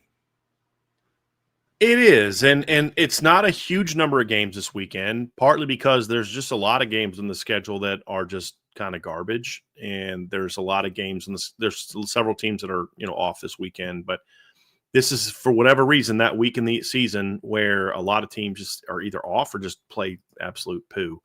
Like we're not going to be talking about Texas A&M because they play Samford, but there's still some games for Notre Dame and then nationally that do matter. And the first one is tomorrow night. There's a game on Friday night that we're going to talk about here, Trev. But look, this is a weekend where there are some teams around Notre Dame that play big games that will impact who is or is not kind of nipping on Notre Dame's heels. And then there's some other games that could help or hurt Notre Dame's resume. And so those are the two types of games we'll talk about. And that's what's going to be. It's going to be some fun. It's going to be some fun. It really is. And you mentioned it. The first game that we are going to talk about is on Friday night. It's an 8 p.m. kickoff on ESPN. Florida State Seminoles are on the road against NC State. And the common theme that we've mentioned with this Wolfpack team, and with Dave Dorn especially, on the road, they are not the same team that they are at home. But they're looking for a big bounce back really after getting the brakes beat out of them against Miami this past week. So big game for NC State and Dave Dorn to bounce back in this one. It is. I mean, look, this is about they were a week ago, this was counted as a quality win. Quality wins, according to the committee, is anybody that's over 500. NC State was until last weekend. So if they would have been able to win one of their 5 losses, they would have been the quality win. Alabama has 5 quality wins. Notre Dame has 4. If NC State can win this game, that gives Notre Dame a 5th quality win, which only further enhances their resume. And then also a team that you blew out beats a team that beat Alabama by 2 touchdowns. I mean, it doesn't hurt. It's a little bit of the transitive property, but it's not, though. It's also about what does the overall resume look like. If NC State goes to 6-5, that's a good win for Notre Dame, who beat them 36-7, but it makes the Florida State win over Alabama worse because now you lost to a team with a losing record. So that is a game that can help the resume between Notre Dame and Alabama a little bit. Because at the end of the day, like, look, here's the reality. If Alabama somehow wins the SEC tiebreaker and gets into the SEC title game and they win the SEC championship, they'll pass Notre Dame and should pass Notre Dame. But if they don't, then games like this do matter and do matter quite a bit for Notre Dame. So you definitely want to see NC State tomorrow night pull off that W against the Seminoles. Only good news is that they actually do play well at home. They're terrible on the road. They do usually tend to play well at home. I'm also going to be pretty interested to see how Florida State goes into this matchup as well. There was a lot of talk around this team is just kind of giving up, and things aren't looking real great down in Tallahassee for Mike Norvell. So it is also a pretty big game for Florida State as well to see, can you bounce back? So that's another thing that Dave Dorn will be battling. Well, like you said, good thing they get him at home. What's interesting is that's true, and there has been a lot of talk about that, and they got smacked by Clemson a couple weeks ago. But this is also a team that's won 2 of their last 3 games convincingly. Yeah. They beat Wake Forest at home 42-7. They beat Virginia Tech at home 34-14. But they're like a lot of other teams, Trevor. They have yet to lose a game away from home. Or, win a game away from home. They have played 3 road games so far, and in those 3 road games, they lost at Virginia, they lost at Stanford, they lost at Clemson by 14, and now they got to play NC State and Florida to finish the season. So, yeah, you want Florida State, if you're for Notre Dame, to lose their next 2 games. Yep. That's what it comes down to. Next game on the docket here for us, Brian, is a 12 p.m. kickoff. We are now into the Saturday slate on ESPN. Number 13, Miami, is on the road against Virginia Tech, leaving the state of Florida for the second time this season. And the Hokies have the opportunity to knock off a top 15 team at home. Mm-hmm. I mean, we can talk about this for like 2 seconds. Yeah, it's good for Notre Dame if Virginia Tech Virginia Tech beats Miami. Yeah, I have no expectations that Virginia Tech is going to beat Miami. No. However, so no, I don't see that happening at all. But it is good. I mean, if Miami loses, then we don't have to listen to their fans cry anymore. Well, so we might, but it'll carry even less water than. We don't have to listen to it. Yeah, it's like, you don't have anything to say because you've got 3 losses and you just got beat by another team that's unranked. So yeah. Next game, Brian, is a big one, and this is going to be one that we do actually dive into a little bit later. But 3:30 p.m. on CBS. Number 15 USC is on the road against the number 7 Oregon Ducks. Yeah, this is a huge. This is the biggest game of the weekend for Notre Dame. There's 3 games this weekend that are huge for Notre Dame, and this one's at the top. And the another one's the next game we're going to talk about. But this game would have a 2-fold impact for Notre Dame. Number 1 is it would most likely drop Oregon behind Notre Dame. Yeah, Oregon was 7 in the most recent rankings. Notre Dame was 9. Oregon's computer metrics are great. Their in-game dominance numbers are great. That's why they're there. And you can kind of forgive the fact that they lost to the only top 25 team that they played because of that. And didn't look great in that one loss. They go out and beat USC. That really solidifies their resume to the point where I don't know if they beat USC more convincingly than Notre Dame does. I don't know that losing to Washington next week would necessarily drop them below Notre Dame unless it was like a butt whooping. So you lose to USC, however, and that changes things quite a bit. And so because it not only hurts Oregon, but it boosts Notre Dame because the team that beat you at your place is a team that we beat at our place, looking at it from Notre Dame standpoint, by 10. So, yeah, and again, I know some of you Notre Dame fans don't like it, but unless your hatred for USC is greater than your love for Notre Dame, you absolutely want to see USC beat Oregon this weekend. There's no question about it because that has that. There's not many games where it's like the double positive where you get a boost from the winner, but you also get a boost from the loser. So, yeah, I would love to see Lincoln Riley have the game of his life this weekend as a coach. Oh, yeah. And I'd love to see Danton Lynn just go off on Oregon this week. And, Oregon's starting to get a little bit healthier. And Oregon, I'll tell you what, I have been very hard on Lincoln Riley and Dan Lanning in a lot of ways because I think their programs overall are a tatter on the soft side in certain areas. But they've had to grind out some really tough Midwestern bad weather games the last last month. They've done a good job. I'll give them credit for that. So, yes, USC beating Oregon would have an absolutely monstrous impact on Notre Dame. Like, to me, they immediately bump up and they become their home playoff team. And you're a lock now to get in because you even if Alabama passes you up, you just fall back to 9. You know what I mean? Like, you're pretty much in. That's basically how that game would go. So there's no bigger game this weekend for Notre Dame outside of their own game than this matchup between USC and Oregon, which the thing that sucks is it's going to be going on the same exact time as the Notre Dame game. So you don't have to watch it, Notre Dame fans. You don't have to watch. You just have to look at the scoreboard and hope that USC wins this game. It's going to be an interesting one, and the odds are stacked against them right now. FanDuel has Oregon winning this game by 10 points. The over-under for this game is set, or actually the spread is set at 9.5. So definitely going to be really interesting to watch this USC team go to battle. I know we're going to preview that game here in a little bit, but next game, Brian, you said it's probably the second biggest game in terms of Notre Dame's rooting guide here, and it's at 7 p.m. on ESPN. The Pittsburgh Panthers are on the road against the number 16 Georgia Tech Yellow Jackets. See if the Panthers can bounce back after their big loss to Notre Dame. I think this is the second biggest game on the docket for Notre Dame this weekend. You could argue that the Missouri-Oklahoma game is bigger, but I think this one is bigger because I think Pitt beating Georgia Tech at Georgia Tech launches them back into the top 25 before their game against Miami, which helps the Notre Dame resume. Now, if Miami beats them, it helps the Miami resume too. But at that point in time, it's like we'll have a better idea of how Notre Dame did against those other two teams and, all those type of things. But yeah, this is big for Notre Dame because looking at next week's playoff rankings, this would give Notre Dame a big boost. It also gives Pitt an opportunity to stay in the ACC title game race. Now, they'd have to beat Miami next week because, like, if you're a Notre Dame fan, you want Pitt in the ACC title game. Because if Pitt's in the ACC title game, it means that they beat Georgia Tech and they beat Miami. So, yeah, and now that actually hurts me more than, rooting for USC because of my disdain for Pat Narduzzi. But the point is, if Pitt can bounce back from the Notre Dame loss and win their next two games, that puts them in a great position to finish as a top 25 team, which only bolsters Notre Dame's resume.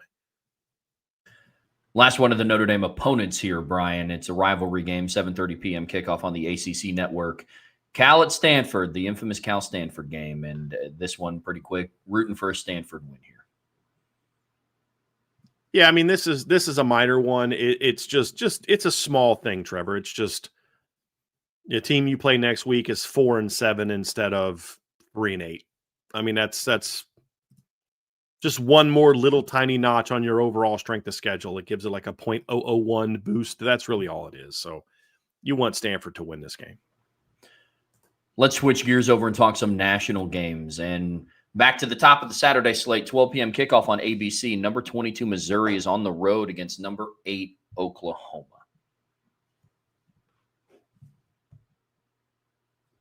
I mean, this is kind of a win for Notre Dame no matter what.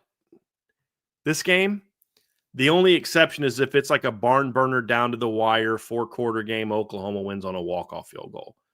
If that happens, there's an outside chance that the committee keeps even a 4-loss, 7-4 Missouri team in the top 25.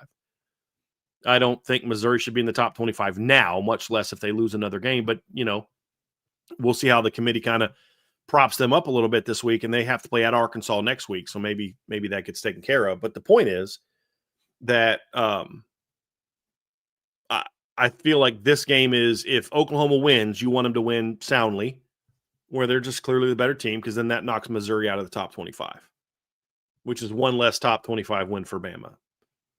And if Pitt wins, then, those things combined, then that probably jumps Pitt back in. So now that, we're 4-1 against top 25 teams and you're 1-2, it's like, well, now you're 3-1, we're 2-2, and we still have a way better losses than you, and we've also got some wins that can match yours. So That's why that one matters. If Oklahoma wins or loses, then that bolsters Alabama's resume because that's a big win for Missouri. But then that also hurts Alabama's resume because now their second loss is no longer a top 10 team, and that would most likely move Notre Dame up. I don't think that Oklahoma losing would somehow cause them to just flip Bama in Oklahoma.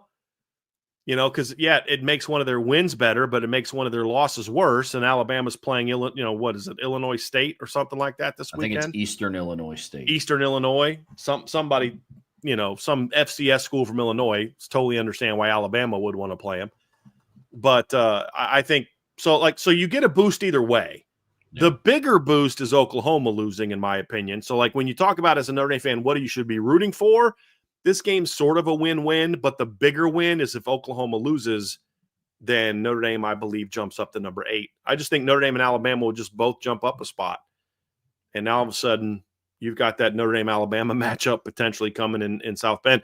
And then if for some reason, USC also wins and Missouri wins, then all of a sudden Notre Dame and Alabama aren't even in competition against each other anymore because, they're 7 and 8, but they're going to play each other potential now. Because Notre Dame would now be the 7. And maybe they still would play Oklahoma at that point in time. Maybe they only drop down a couple spots. I doubt it. They lose at home to a ranked team. If you don't drop Bama from 4 to 10 and then only drop Oklahoma from 8 to 10 by getting a third loss, I think that drops them out. I think that knocks them out of the playoffs. But it's going to be interesting. That maybe then that opens the door for old Miami to jump up in there in the top 10 and get a little 7-10 matchup in South Bend. So there you go. So give me all of that. Yes, absolutely. The great matchup in this game, and we'll preview it more later, is I'm just really looking forward to seeing that Oklahoma run defense against Ahmed Hardy. That's going to be a fun part of it. And we'll talk more about that when we do the preview. But, I think Missouri winning, I think ultimately is the bigger bonus for Notre Dame in this game. Let's switch gears and talk a little Big 12 football. 4 p.m. kickoff on ESPN2. Kansas State is on the road against number 12 Utah in what I think is a very sneaky matchup in the Big 12. Utah's ranked 12th, but like we talked about before, Brian, we just don't think that they've been tested that much. And in the games that they play quality opponents, they've lost. So very interested to see this matchup, Kansas State, Utah. Big Wildcats fans this weekend, I'm assuming. Yeah, I mean, I don't see in a scenario in which Utah jumps Notre Dame. I really don't. I don't see a scenario in which that happens. But in the outside chance, I don't think beating a 5-5 Kansas State team who would then be 5-6, and beating Kansas, who's now 5-5, and they play at K-State this weekend, I don't think either one of those games necessarily boost Utah.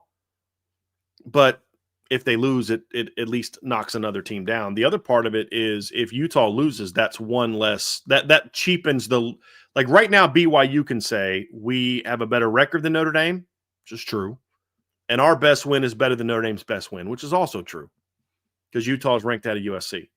If Utah loses and USC wins, then that's no longer true.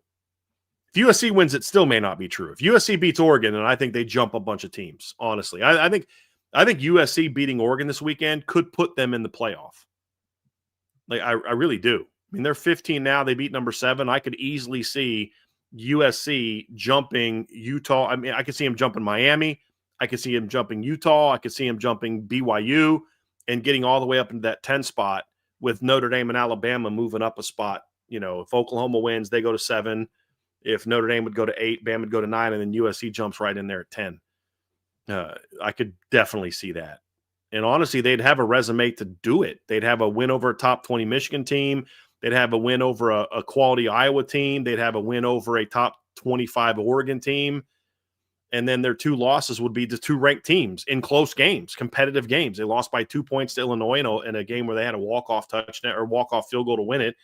And then the Notre Dame game was not competitive in the final part of the game, the fourth quarter. But USC had a third quarter lead on Notre Dame. I mean, it wasn't like this beatdown where Notre Dame just wiped the floor with USC. I never felt like Notre Dame was going to lose, but USC battled in that game, and like I said, had a third quarter lead. It lasted for a 100-yard kick return, and then it was gone.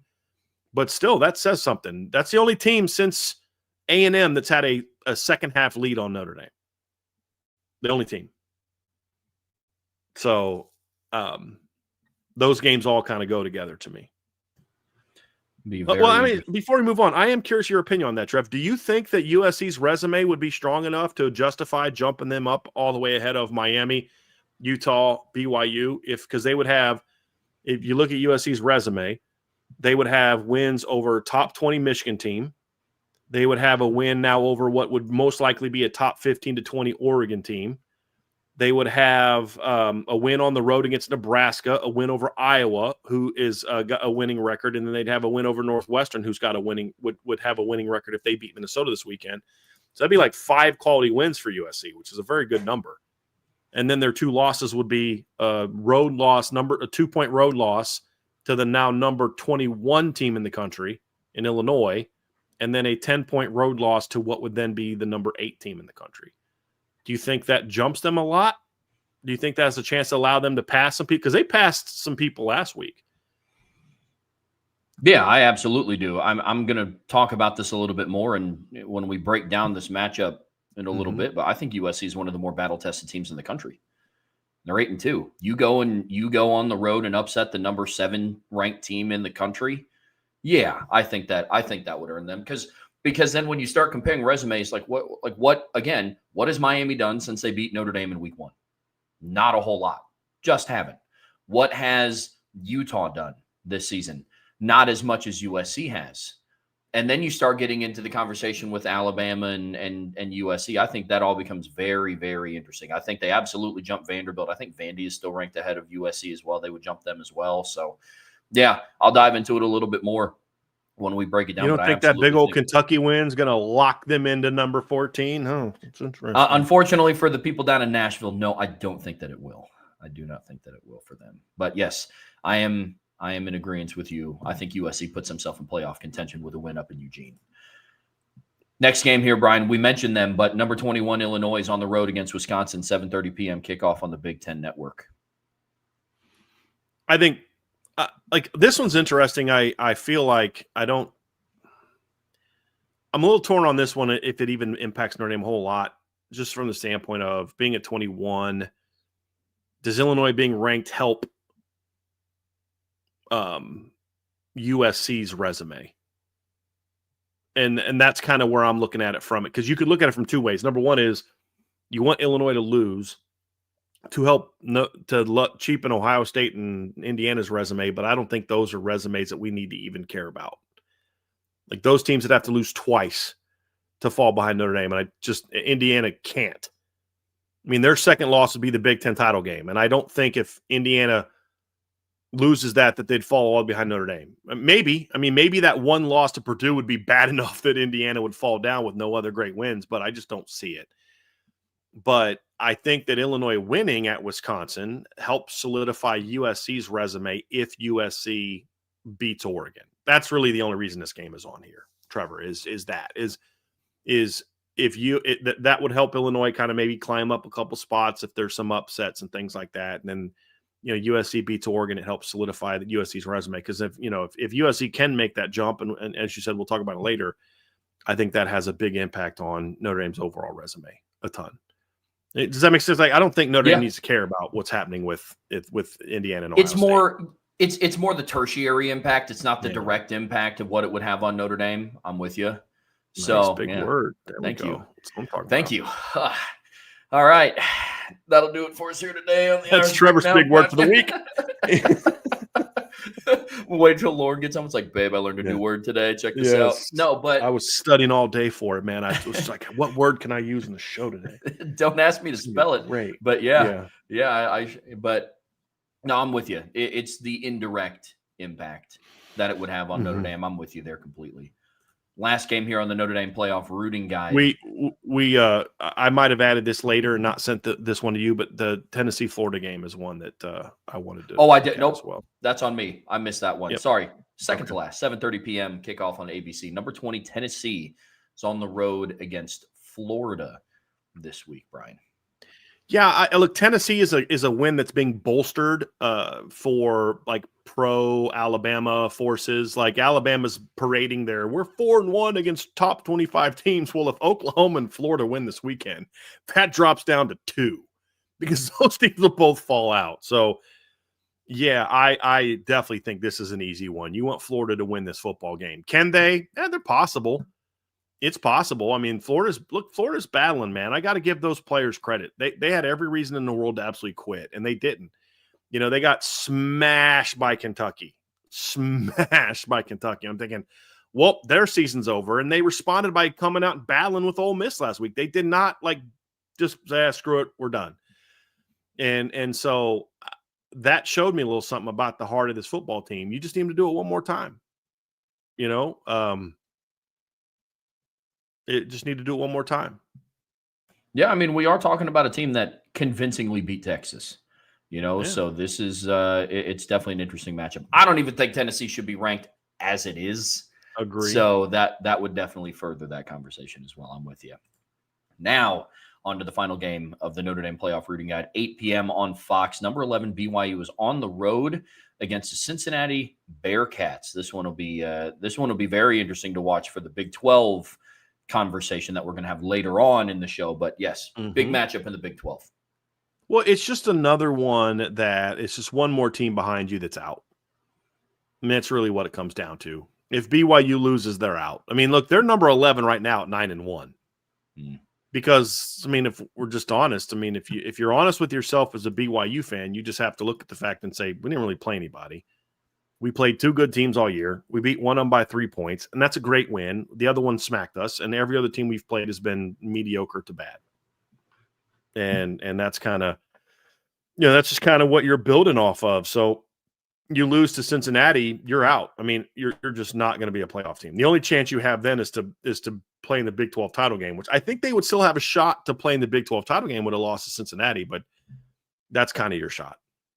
So, and I don't think Notre Dame needs a buffer from Miami. People keep saying, you need a buffer from Miami. No, you don't.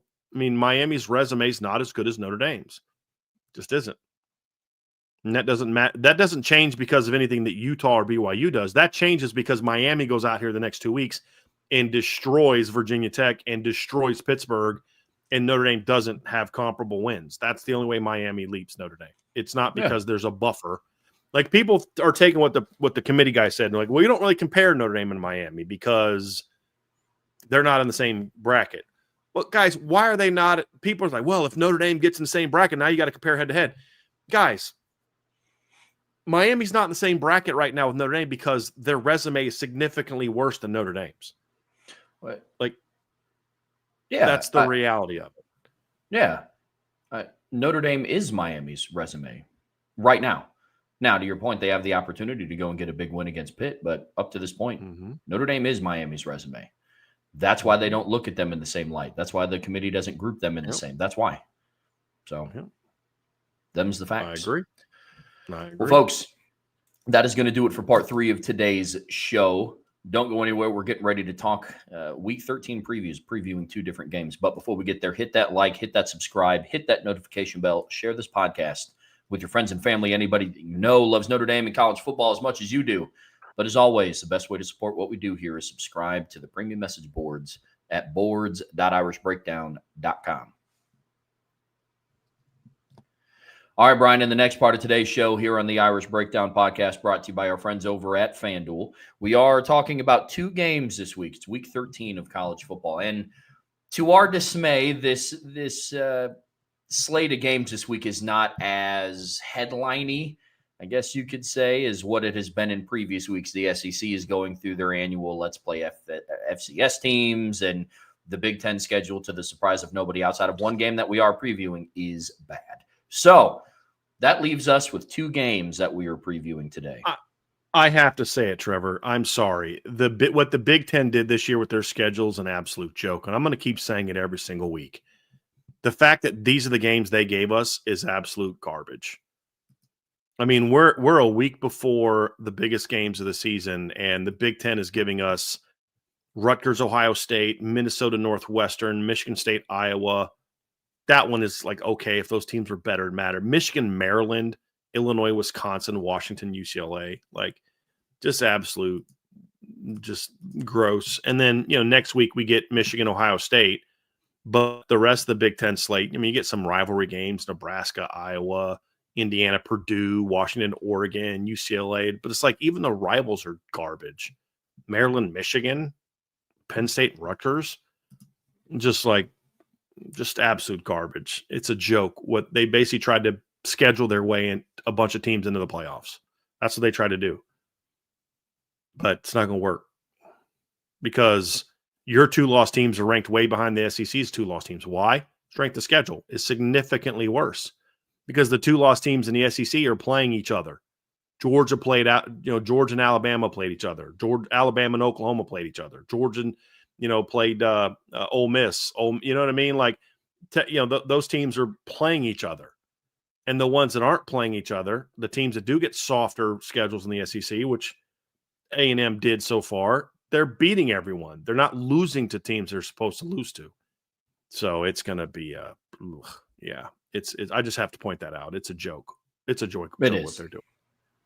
No, it is, man. Now, with that being said, that the 2 games we are previewing, one of them's an SEC game and the other one's a Big Ten game. And really the only 4 teams in those conferences that actually felt the need to play somebody of value this week. And the first game we're talking about here is number 22 Missouri, who's 7-3 on the season, is on the road against number 8 Oklahoma, who was 8-2, coming off of a huge win this past weekend over Alabama and Tuscaloosa. Now, this kickoff is at 12 p.m. on ABC. Right now, Oklahoma is favored by 7.5 points. The over-under is set at 41.5 by our friends over at FanDuel. So, big matchup in the SEC. This is going to be huge for both teams.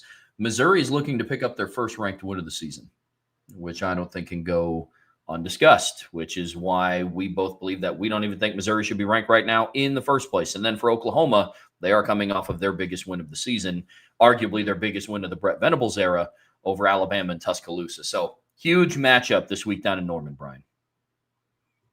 Yeah, it's weird. We're sitting here talking about a big SEC battle between 2 teams that played each other a bunch when they were back in the Big 8 and the Big 12. Like, it's wild. This is an SEC game where Oklahoma's been in the league for 2 years that Oklahoma has a 67, 25, and 5 all-time advantage against. I'm sorry, it'd actually be 68 because they forfeited a game back in the 70s.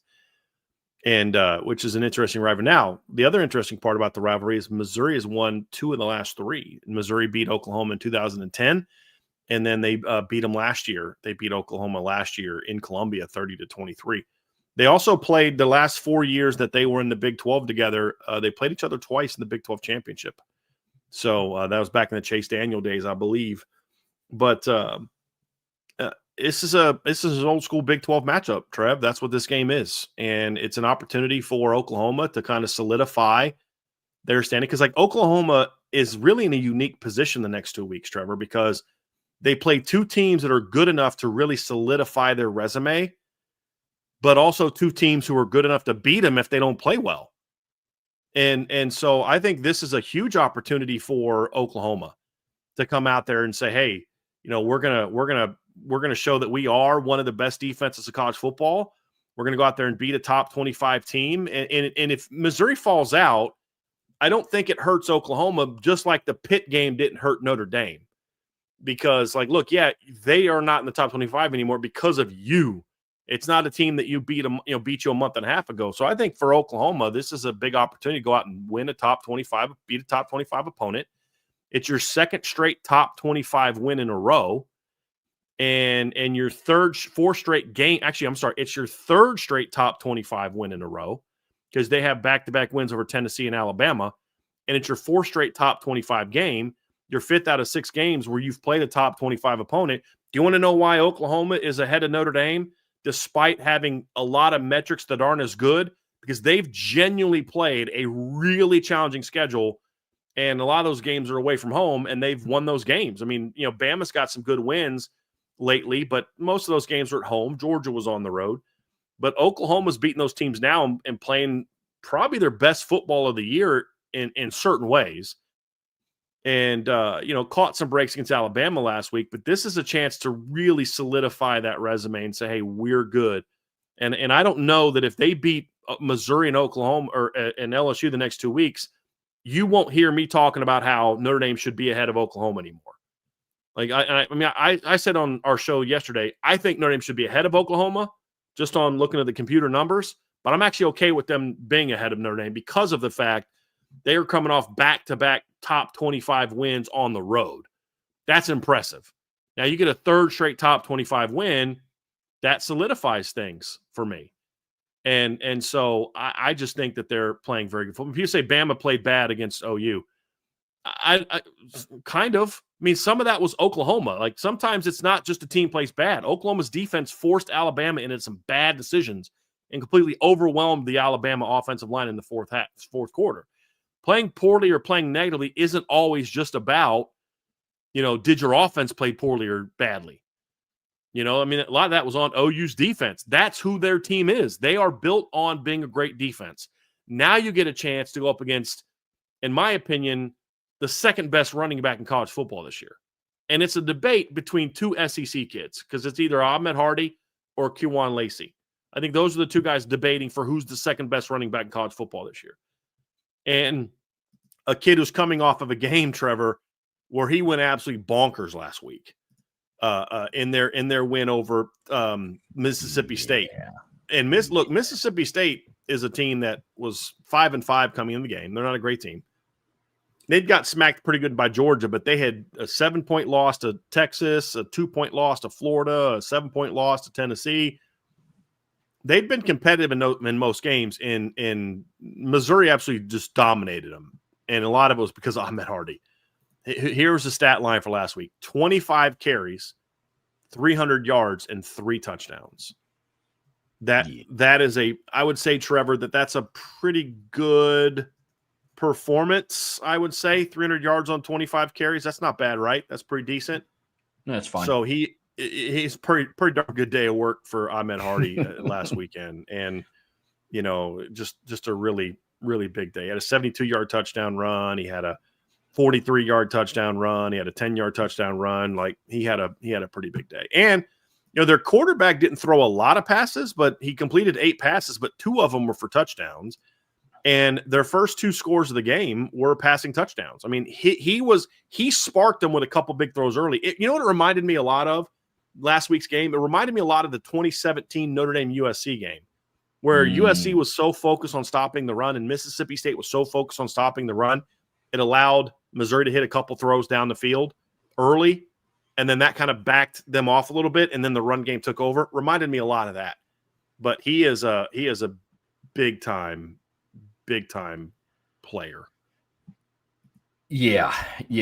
Ahmad Hardy went absolutely crazy last week. I mean, dude, 300 yards on the ground is crazy.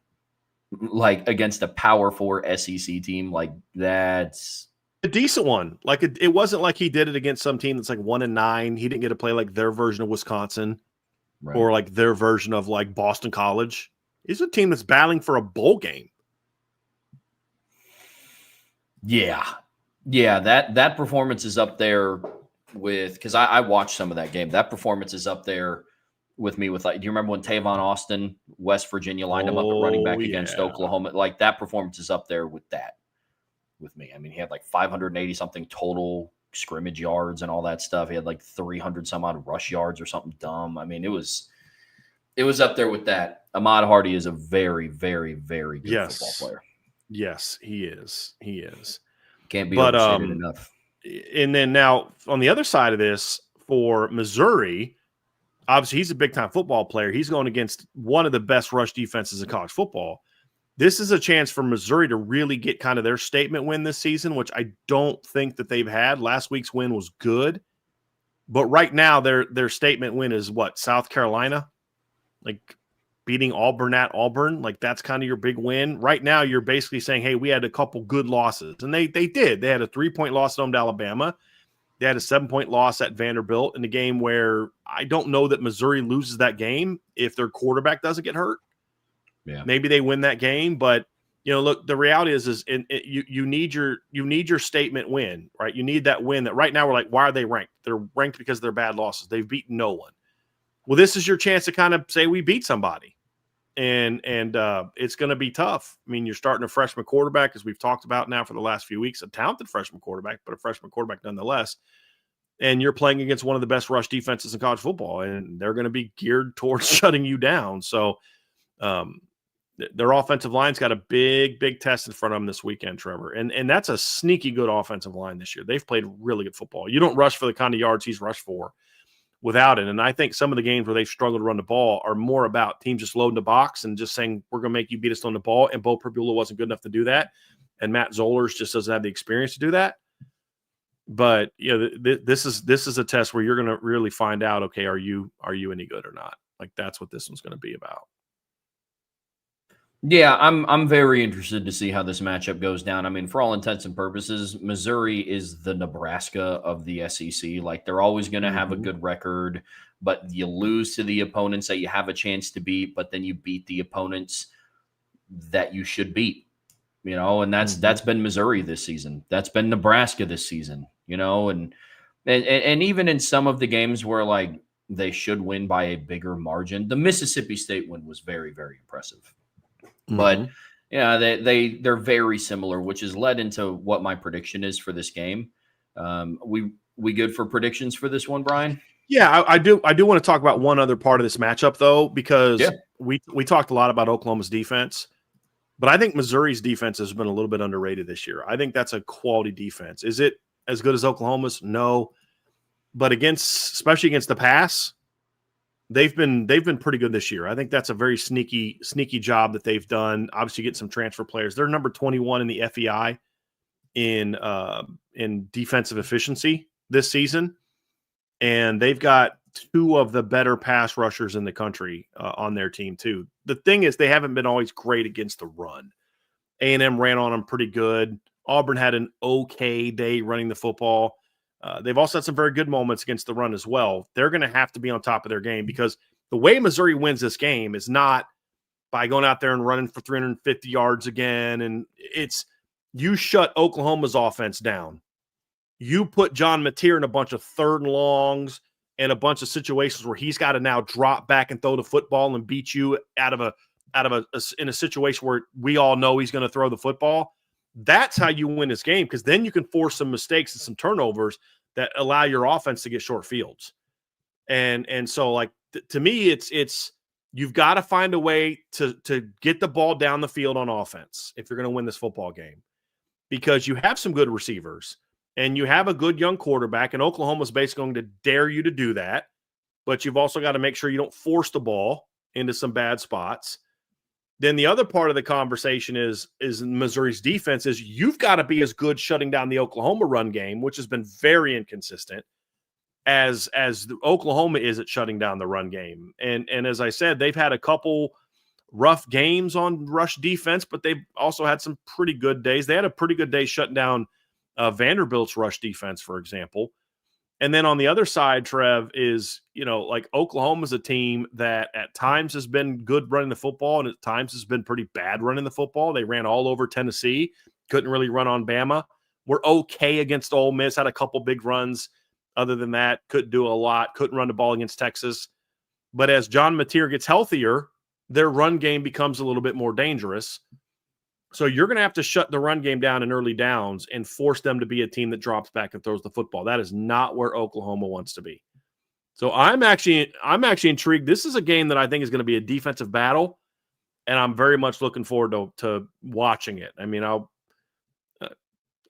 think Missouri has a shot to win this game because I think Missouri matches up well against Oklahoma. That's going to be the key. But can their defense come to play, and can they play well on the road? That's going to be the big question mark, because they haven't played great on the road. We talk a lot about Miami not having a lot of road games. Missouri so far this season, Trevor's only played 2 games away from home. That's it. At 8 home games this year, 4 road games.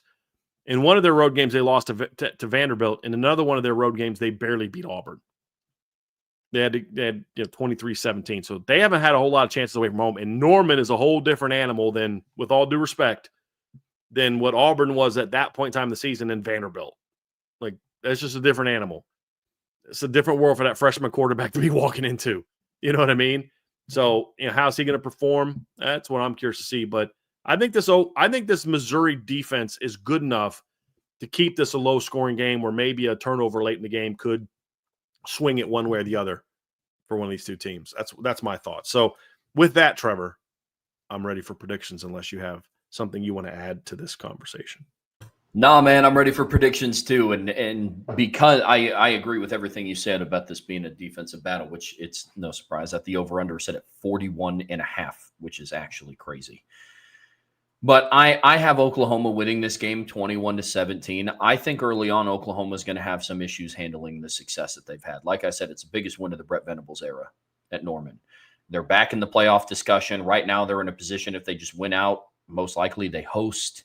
You know, that a lot of talks and a lot of reasons for this team to be looking ahead at what could be for them. And we've seen teams before in the past struggle with handling success. We've seen it this season. We've seen it a lot last season. And Missouri is a good enough football team that can make you pay for that. Now, with that being said, Missouri has some deficiencies, especially on the road. Their true freshman quarterback is going to be going against the best defense that he's faced this season, kind of by a lot. And so I think he's going to get overwhelmed. I think it'll take about a quarter for Missouri to kind of hone in and be like, hey, guys, we need to lock in, because we can't be letting Ahmad Hardy go and rip off 8, 9, 12, 15-yard chunks on this defense. So I think they buckle down. I think it's relatively low scoring. I think Oklahoma takes the lead in the third quarter, and then they just kind of maintain that lead for the rest of the game. So I have the Oklahoma winning an ugly one, 21-17. Everything you just said, I agree with. I have it 24-21 Oklahoma, with very similar thing playing out. It's going to be an ugly game if you're someone who loves offense like we do. If you're someone who loves defense, I think you're going to really enjoy this game. It's going to be two really good, physical, athletic defenses.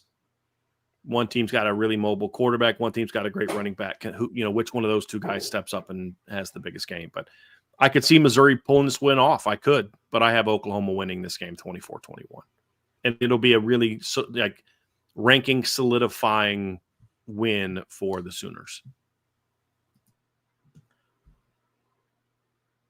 Game number 2, Brian, I don't think that offense will be in short supply like we think it could be in the first game that we previewed. And we are talking about a matchup in the Big Ten. Number 15 USC, sitting at 8-2 on the season, is on the road against number 7 Oregon, who's 9-1 on the season. It's an old school Pac-12 matchup, man. It's 3:30 p.m. kickoff on CBS. Right now, Oregon is favored by 9.5 points. The over-under is set at 59.5, a far stretch away from the 41.5 over-under that we just got done talking about. But I would argue that this is the biggest game of the weekend, not just for Notre Dame's implications. I think in the grand scheme of college football, this is the biggest game of the weekend. So huge matchup in the Big Ten, Brian. Yeah, because the reason I think it's the biggest game in college football, obviously the Oklahoma game and Missouri game is big as well. But this is the only game where the winner jumps and is going to cement themselves, put themselves in a playoff race, and the loser is in trouble or out if it's USC. I think Oregon's overall just schedule weakness, you can forgive when they're 9-1. You have a hard time forgiving it if they're 8-2. And I think that drops them down quite a bit. And then for USC, it gives USC a big boost to the point where you can make the case that USC then jumps into the playoff hunt, in that they could have an argument to pass Vandy, pass Miami, pass Utah, pass BYU, and then, of course, pass Oregon. So that's kind of where I'm at with how I view this game for USC and Oregon. And for Oregon, it's your chance to kind of get that win that kind of shuts everybody up about how good your resume is. And I mean, the criticisms are valid. They have not beat anybody. Their best win right now is at Iowa, in a game they needed a walk-off field goal to win in bad weather.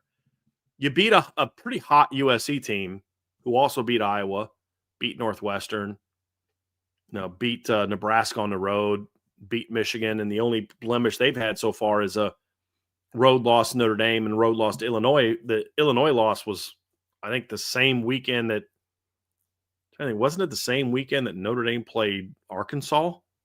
It's been a while. No, maybe it's the weekend they played Boise, but it's been a minute since they played that game. So I look at it like this, Trev. I think this is a huge opportunity for both teams to make a big statement in this game. And we're going to talk a lot about the offense, but the other thing about this game, Trevor, is these are two defenses that are playing pretty good football right now too, Trevor.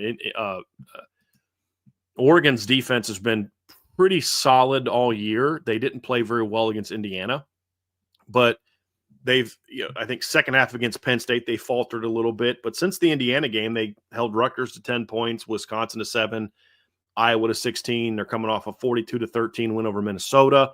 They've only allowed more than 20 points twice this season. Now, part of that is because they haven't really played anybody that's really any good, but they're doing what a good defense is supposed to do against those teams. Not a great defense, but a good defense.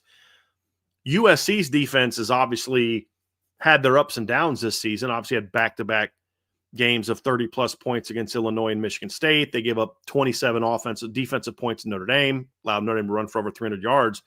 Their last 3 games, they've given up 17, 17, and 21 points. It's not like elite lights out, wow, this is vintage Pete Carroll era USC defense, but it's good defense. And it's the kind of defensive performance you're going to need to win this football game. So I do think these are two solid defenses, but can USC do that against a team that's got the speed that Oregon has? That's my question. They've played Nebraska, Northwestern, and Iowa, 3 straight grinded out football teams that don't have a lot of speed.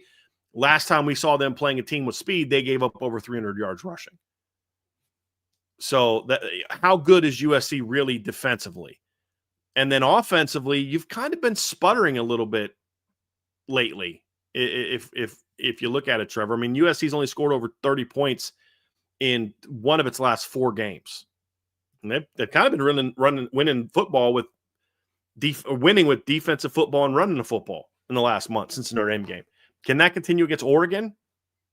I don't know. I mean, like, and Oregon, for their part on offense, Trevor, and I'm kicking to you after this is a team that has put up a lot of points against teams that suck and doesn't score very much against quality defenses. They don't. I mean, they scored 20 against Indiana. They scored 21 against Wisconsin. They scored 18 against Iowa.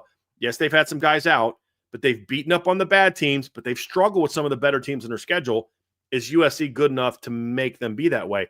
This is going to be a fascinating game. And this is not your daddy's Oregon USC game, where you just got 2 elite offensive football teams that can't play defense. These are 2 solid defensive football teams with solid offenses that play good team football. Who's going to carry the day? That's going to be a great, great question. No, it really is, man. When I look at this game, one of the things that I like about USC in this matchup is we've given Lincoln Riley a lot of praise for making that mindset shift of when you go out east and you play Nebraska on the road, when you play Notre Dame on the road, there has to be some sort of intentionality around establishing the run, and he's done that. Where I like Lincoln Riley in this matchup is you are now giving him the opportunity to go back and be that. Don't abandon the run, but go be that guy that can scheme up plays for Mekhi Lemon and Jacoby Lane and Lake McCree and King Miller out of the backfield, Jaden Maeva. For a lot of the offensive struggles that they've had, the connection between Jaden Maeva and Mekhi Lemon is still strong, real strong. And Oregon hasn't faced a wide receiver quarterback duo like that since Indiana. And we know what happened in that Indiana game. And so, yeah, this is a very interesting matchup. Neither team can abandon the run. Oregon is still suffering from some injuries right now on offense. I don't know if DeCorian Moore is good to go. I don't know if Gary Bryan is good to go. Now, the Sadiq kid at tight end really balled out in their last matchup, I believe, against Minnesota. He cooked. Yeah. But is just the tight end going to be enough to be able to beat USC? A lot of interesting things in this. But the biggest thing that I talked about this earlier, I think USC compared to Oregon is significantly more battle-tested. Significantly more. Mm-hmm. They each played Iowa. We can call it a scratch. If you want to give the advantage to Oregon because they played on the road against Iowa, I'm not going to argue with that. But you go and you look at who else USC has played. They played Illinois on the road, who's back, ranked number 21 in the country. They played Michigan. They played Michigan at home, Notre Dame on the road, and on the road against Nebraska. Like, that's a tough, like, from September 27th to November 1st, USC played Illinois on the road, Michigan, Notre Dame on the road, at Nebraska, had a 1-game break at home against Northwestern, and then hosted Iowa.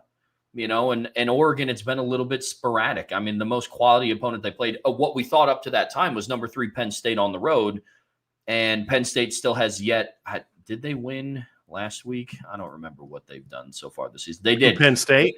Yes, Maybe they picked up their maybe first Michigan win. State, yeah. Yes, picked up their first win over a Power 4 opponent this past week. So that win over Penn State doesn't look as impressive. Then they played Indiana. So good. Well, before they played Penn State on the road, had a bye, and then hosted Indiana. Then they were on the road against Rutgers, hosted Wisconsin, but then they had that good win on the road against Iowa. And then they hosted Minnesota. So Oregon has been very sporadic. I think USC is the more battle-tested team. How far does that go now with this Trojans team? Does that give them the confidence to go on the road once again and put up a performance? Because USC in their bigger matchups haven't looked great on the road. Yep. They lost to Illinois on the road. They lost to Notre Dame on the road.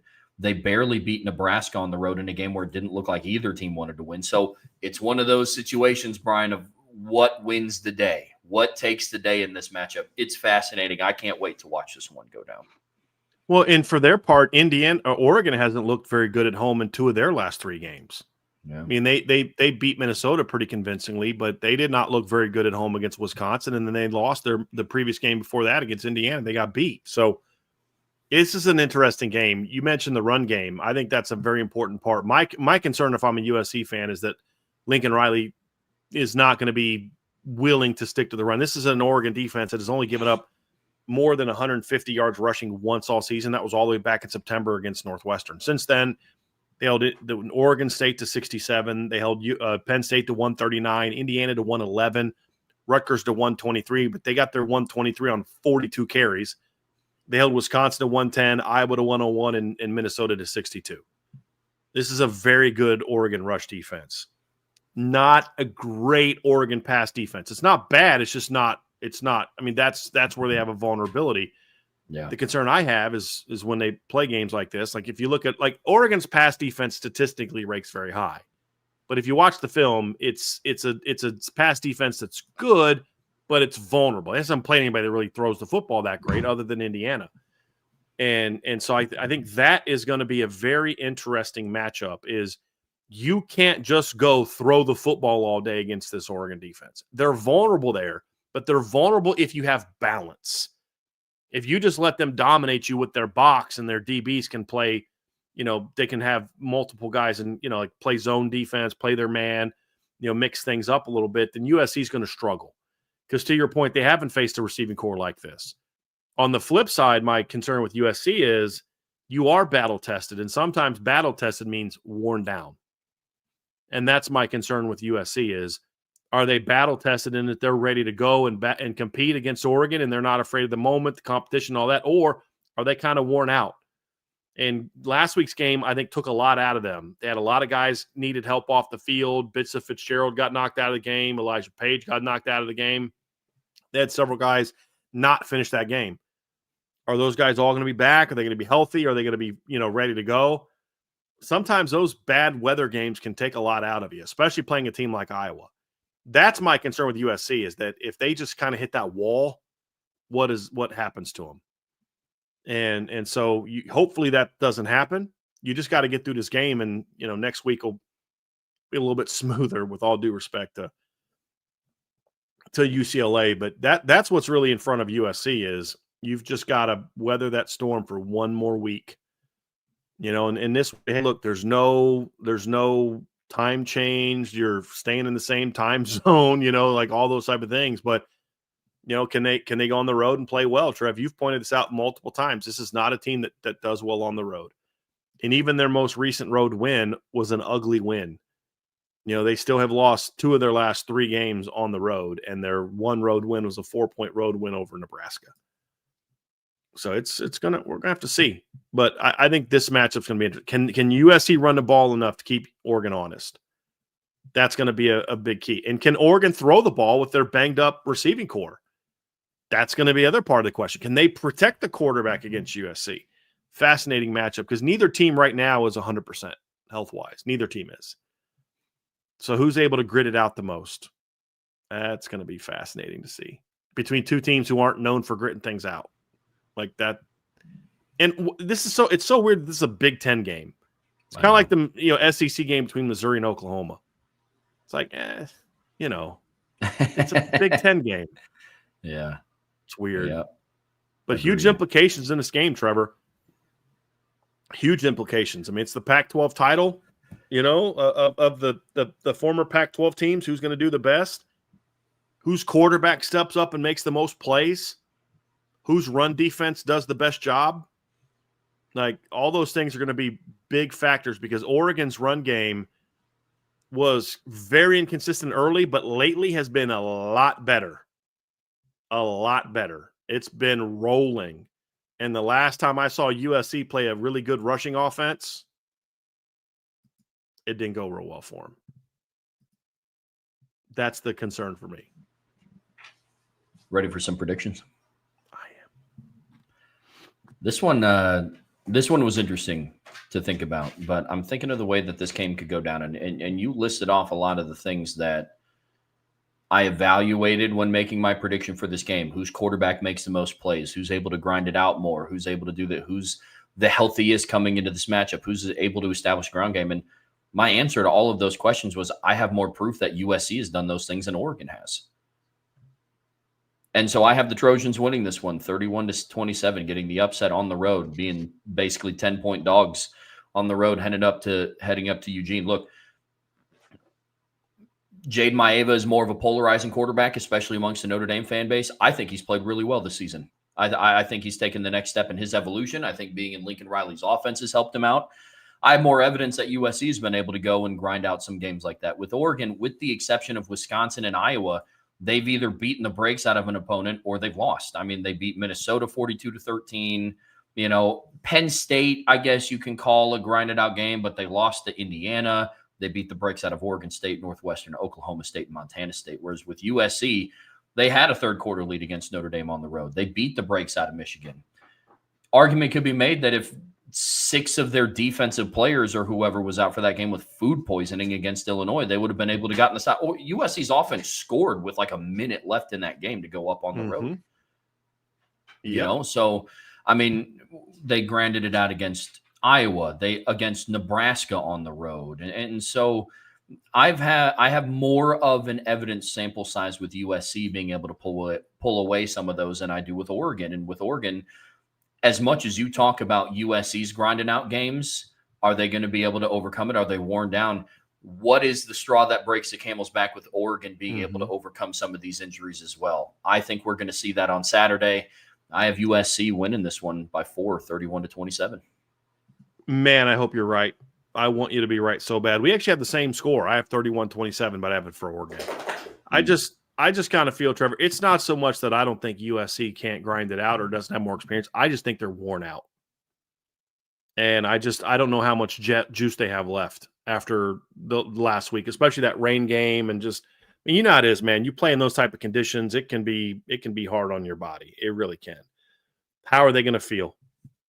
I don't know. So I'm obviously want USC to, as a Notre Dame fan, I want USC to win. It's good for Notre Dame if they win, but I just don't know if they have enough horses on both sides of the ball. I think their offense has enough juice to make some plays on Oregon, just like they did on Notre Dame. We're like defending. I mean, as good as Oregon's pass defense is on paper, with all due respect, defending USC is a whole different animal than defending Minnesota, Iowa, Wisconsin, Rutgers, Penn State, Oregon State, Northwestern, Oklahoma State. I mean, they have not played anybody that's really any good throwing the football this year outside of Indiana.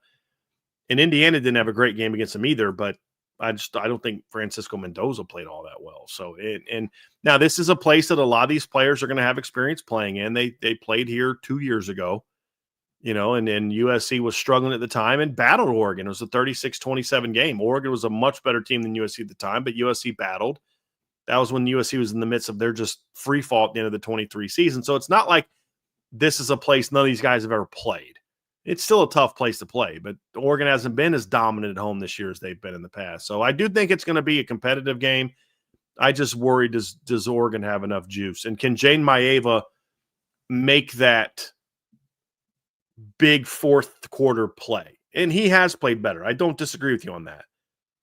But I didn't love how he played down the stretch against Nebraska. I didn't love how he played in the fourth quarter against Notre Dame.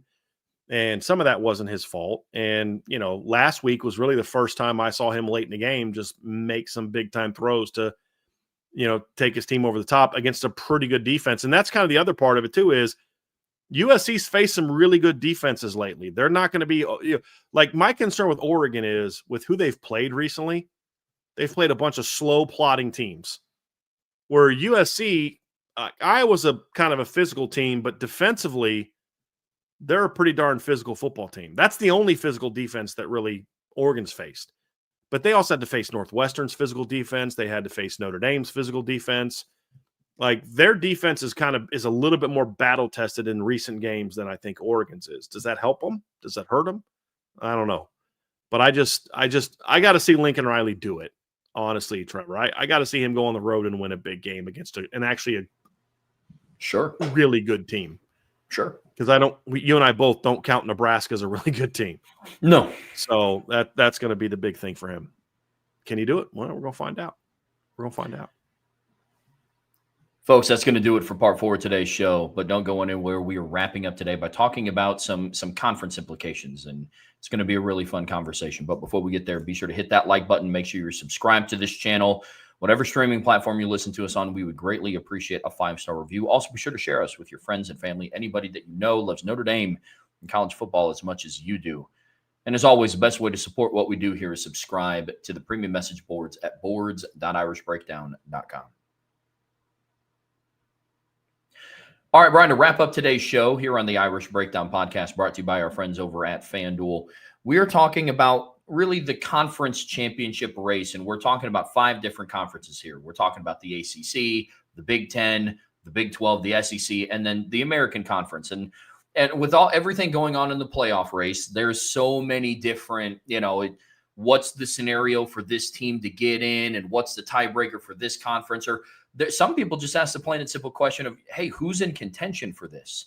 And we're gonna look at all of the above. We're gonna talk about who's in the conference race in all of the conferences that I listed. What are some of the tiebreakers? And then real quick at the end of each conference, we're going to talk about some of the games to pay attention to that are going to play a factor into some of these things coming through. Brian, this is a much needed conversation, the right time at this point in the season. I'm excited to dive into this today, man. It is wild that we're 2 weeks left in the season and there's so many teams that are in this contention. And this is what happens when you have these massive leagues where nobody kind of plays each other like we used to, where back in the day, there was no, who had a tougher schedule? Alabama, Texas A&M, LSU, or Ole Miss. Well, they all kind of pretty much had the same schedule because they all had to play the SEC West, and then, they'd get a decent team in the SEC East. Now it's like, well, yeah, Bama's got a tough SEC schedule, but A&M doesn't. Or Oklahoma has a tough SEC schedule, but Ole Miss doesn't. And somebody earlier had said, Ole Miss's schedule was a joke, and it wasn't. Just some teams didn't pan out. I mean, if you look at Ole Miss's schedule, they have Tulane on the schedule. They had LSU on the schedule, Georgia, Oklahoma, South Carolina, Florida. Before the season, you'd have been like, dude, that's a pretty tough schedule for Ole Miss. Well, it didn't play out that way. But that's going to happen. That's what's going to happen. So you just like ACC's got 6 teams available in the conversation. Big Ten still has 5. Big 12 has 6, SEC has 4, and the American has 5. And so we're gonna jump into all those, but it is really just wild stuff. Now this weekend, for some of these leagues, will separate. You'll see some teams clinch potentially. You'll see some teams at least have a shot to clinch. You'll see teams that are going to get knocked out that are no longer in the mix this weekend, and we'll break all that down, Trevor. But I want us to start with the ACC. Because the ACC is in a situation where they're in my opinion, one of the tougher spots, because the teams that have the best shot to get into the ACC championship game don't necessarily have the best shot to make the college football playoff without it. Like, if you're the ACC, your dream scenario is Miami dominates the next couple games, doesn't get into the ACC title game, but there's enough upsets in front of them to allow Miami to get back in at the end as an at-large, which is definitely possible. And then, you have your ACC champion. So that's kind of what you're hoping for, but it's not a given right now that Miami's going to be able to climb up those necessary spots in these last 2 weeks. So it's going to be a fascinating couple weeks, but let's, as you can see, these are the FanDuel odds for the conference championship game. Georgia Tech and Virginia or conference championship winner. Georgia Tech and Virginia have the best odds at plus 200. SMU's next at plus 440. There's a big drop off between them and Miami at plus 900, Pittsburgh at plus 1,000, Duke at plus 13. The reason for that big drop off, Trevor, is not that they don't think Miami's better than SMU or Virginia or Georgia Tech. It's just that all the things that need to happen for Miami to get in are significantly less likely than it is for the first three teams. Yeah, I mean, this is just such an interesting spot in the ACC, and I'm glad that we're starting with that conference because, man, like it's just such a weird. Miami is just in such a weird spot, man. I mean, we're talking about a team that needs so much to happen. This weekend is going to go a big way, but I mean, for Miami to make the playoffs as an at-large, I think they need quite a bit to happen. You know, what they can't have happen, like a nightmare scenario in my eyes for Miami is USC upsets Oregon, so then they would potentially get jumped by USC. They don't beat Virginia Tech as convincingly as they should have. You know, Missouri upsets Oklahoma, so then that drops Oklahoma down, but potentially not out of the playoffs. There's so much that could go on. Then you just look internally at this conference. It's like, man, I mean, there's still an outside shot that they make the ACC championship, let alone win the whole thing. So this is a very, very interesting spot for the ACC, but makes sense why Georgia Tech and Virginia are the two leading odds and favorites. Yeah. They're tied at 1 to win the conference. They both have one loss in conference, I believe, which is weird because isn't Virginia that team that played a conference game, but it didn't count as a conference game? They have lost to 2 ACC teams, one of which was NC State at early in the year, but that game did not count as a ACC game. So that's kind of why that one went the way that it did. It's a very, very weird situation. So as you kind of look at the odds, Trevor, and you know what happens, there's really only one team in the ACC that controls their own destiny, and that's Georgia Tech. Georgia Tech's the only team that if they win out, they're in. If they beat Pittsburgh on Saturday, they're in. They're in the ACC championship. So that's an easy one. Then for Virginia, they obviously have to beat Virginia Tech because Virginia's off this weekend. They don't play again until next weekend. They also need SMU to lose to Louisville or Cal. And they need Pitt to lose to Georgia Tech or Miami. So when you look at the ACC tiebreakers, they don't own a lot of the tiebreakers. Georgia Tech owns all the tiebreakers. So they win, they're in. But Virginia needs some help. They need SMU to lose, and they need Pitt to lose.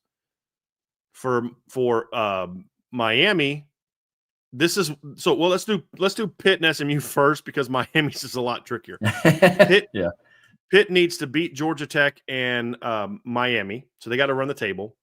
They need SMU to lose one more game, and they actually need Virginia to beat Virginia Tech. So Pitt actually wants Virginia to win next weekend because if SMU's out and it comes down to Pitt, Georgia Tech, and Virginia in a three-way tie, then they would get in. So that's theirs. So it says Pitt can also make the ACC title game in the scenario above if SMU beats Louisville and Cal, and then Virginia beats Virginia Tech. So like they've got a couple more scenarios to get in. SMU needs to win against Cal and Louisville. They need Virginia Tech to beat Virginia. They need Pitt to beat Georgia Tech, and then they need Miami to beat Pittsburgh.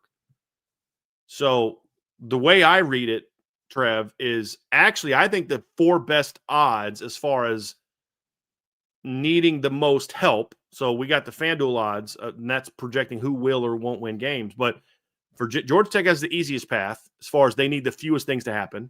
Yep. And then I have no idea why that thing keeps disappearing, by the way. Is it disappearing on your end as well? Can you stop? You can see it the whole time?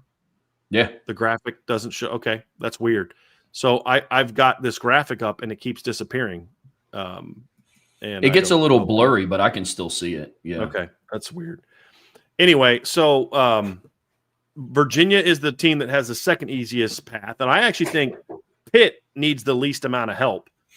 I think the reason Pitt's behind Miami and SMU is because they don't think it's as likely that Pitt's going to beat Georgia Tech and Miami. Yeah. But as far as the cleanest path, the least amount of help, Pitt actually is third, then SMU, then Miami, and then Duke. Here's what Miami needs, Trev. Miami needs to beat Virginia Tech and Pitt, obviously. Mm-hmm. They need Virginia to then beat Virginia Tech. They need Pitt to beat Georgia Tech. Excuse me, they need Virginia to beat Virginia Tech. They need Pitt to beat Georgia Tech. They need Duke to beat North Carolina. They need SMU to beat Louisville. They need Cal to then beat SMU, and they need Wake Forest to beat Duke. Like, that's a lot that has to go their way if they're going to win this football game. Yeah, that's a laundry list of things. That is a laundry list of things and that's just for Miami to get into the ACC championship game, let alone to win it, because then they obviously still a game to be played. Yeah, that is interesting. Yeah, it's. I mean, is it possible? Sure, it's possible. Yeah, but that's a lot that has to go right for Miami. Like, they need SMU to beat Louisville, but like SMU can't beat Cal and then lose to Louisville. That knocks Miami out. They need the specific teams to happen.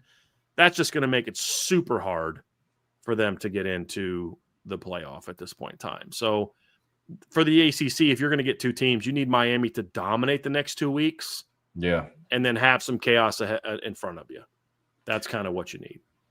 There are some games that we are going to be paying attention to as well this weekend that will impact the ACC and the ACC race. And the first one, Louisville at 7-3, is on the road against SMU at 7-3. Kicks off at 12 p.m. on the ESPN2. That's going to be a very interesting one, because you talked about it. There's some teams that need SMU to win. There's some that need SMU to lose. I mean, the rooting guide internally in the ACC is just crazy. Wild. So basically, obviously Virginia, you want SMU to lose one of the next two. You don't care which one. You just want them to lose one of the next two. If you're Miami, you want SMU to win this weekend. So if you're someone who just doesn't want to have to deal with Miami possibly passing up Notre Dame, and you want Miami to get in as the at-large, as the conference winner, that's fine. Then you better hope that SMU beats Louisville this weekend. If you're Pitt and Virginia, you don't care. You just want them to lose one of the next two. If you're, so like it is interesting. Nobody else really cares specifically. I think that, hey, I don't care if they lose this week or next week. But for Miami, you specifically need them to beat Louisville this weekend to win this weekend. So if you're a Miami fan, you want SMU to win this weekend, along with about 87,000 other things to happen this weekend. So, but some of the stuff, it's going to be interesting. Yeah, it's going to be very interesting. Yep. Next game on the docket here, Brian, also a 12 p.m. kickoff. Miami is on the road against Virginia Tech. Now, this one's pretty straightforward. If Miami wants to stay in this race, they have to handle business on the road against the Hokies. This game only affects Miami. If they lose, it doesn't necessarily, meaning it affects the other teams in that Miami's no longer in the contention. But it doesn't hurt those teams in regard to none of them need Miami to lose some sort of deal. If they all went out and Miami wins out, Miami's not in. For Miami, obviously, you need to win this game to have a shot to stay in. They're in win or go home, and they still may not be in the ACC title game, but they obviously have to handle business against Virginia Tech this weekend. And how's Virginia Tech going to be? They have a new head coach now. You know what I mean? I don't expect him to coach them this week. I don't know how that dynamic is going to work. I imagine he'll be doing recruiting and then let the current staff continue coaching the team. But I doubt he's not going to be around to some degree. Are they fired up and ready? My thought is it probably doesn't matter. If Virginia Tech is super fired up and Miami's focused, Miami will win and win convincingly. The only way Miami loses this game is if Virginia Tech just shows up, lights out, on fire, and Miami just kind of decides they don't want to be there. And I don't see that happening. I think Miami smacks Virginia Tech pretty good in this game. Not with what they have at stake, man. I mean, not at this point. I agree. I'm with you. Yep. Next game, this one's also pretty straightforward. 3:30 p.m. kickoff. Duke at 5-5 is on the road against North Carolina. Now, this is interesting because Duke was at the bottom of that graphic of the 5 teams in the ACC race. I think they were at what, plus 1,500 odds to win the ACC championship game. So, is this another one of those games, Brian, that just kind of solely affects Duke, or are other teams going to reap the benefits of a Duke loss here? So, I'm looking something up here real quick, Trev. Yeah. So Duke, basically what Duke need, I'm trying to find out the scenarios for Duke. So basically, the one thing we talked about is Miami needs Duke to win this weekend. So if you're someone who is a Miami fan, then you obviously need Duke to win this weekend, and then I believe lose next weekend. Isn't that what that thing said? So let's see here: Duke. Yeah, Miami needs Duke to win this weekend, and then Wake to beat Duke next weekend is basically what they need to happen. Yeah, that's kind of the only team that really factors in here. I'm looking up Duke's chances right now, and I'm trying to read. It is now Duke will have to win out and depend on several results occurring in the final week. So I haven't been able to find anything that says that what Duke's scenario is, but they're still technically in it. But I've yet to find an article. Every article I find that talks about the ACC basically leaves Duke out. So I'm not quite sure what their scenario is, but obviously beating North Carolina is going to be a big part of that for Duke to win that game. But if you're a Miami person, you want Duke to beat North Carolina. Fair enough. The last one here, just for this weekend slate, is Pitt. It's arguably the biggest one. Pitt at 7-3 is on the road against number 16 Georgia Tech. I believe that this is the game that could kind of throw the biggest wrench into the ACC race, especially if Pitt is able to pull off the upset on the road. This is a big one. Yeah, because if Pitt beats Georgia Tech's done in the ACC. They don't have another ACC game. They play Georgia next weekend. So if Pitt beats Georgia Tech and Virginia beats Virginia Tech, and then Pitt goes and beats Miami, then Georgia Tech's out. I mean, so there's a lot of different scenarios here for that. Like for Georgia Tech doesn't hold a lot of the 2-loss tiebreakers. So they need some help, but they still are in a good. I mean, if they win, they're in. That's what I said. They're the only team that truly controls their own destiny. They win, they're in. Simple as that. So. And if you're Pitt, again, you lose, you're out. You're out of the ACC title hunt. You've got to win this weekend. Pitt actually doesn't need as much help. You win the next 2 weekends. Pitt's the one team in the race that can do damage to multiple teams also in the race. Georgia Tech can knock Pitt out, but Pitt can knock out Georgia Tech potentially. Georgia Tech still has a path, and then they could potentially knock out Miami next weekend. But so if you're Pitt, you need to not only win this game this weekend, but you also are kind of hoping that SMU drops the game this weekend too. And then you have and then you're just crossing your fingers hoping that Virginia beats Virginia Tech, which right now you'd have to feel pretty good about. So that's going to be a very interesting weekend in the ACC, Trev. Very interesting.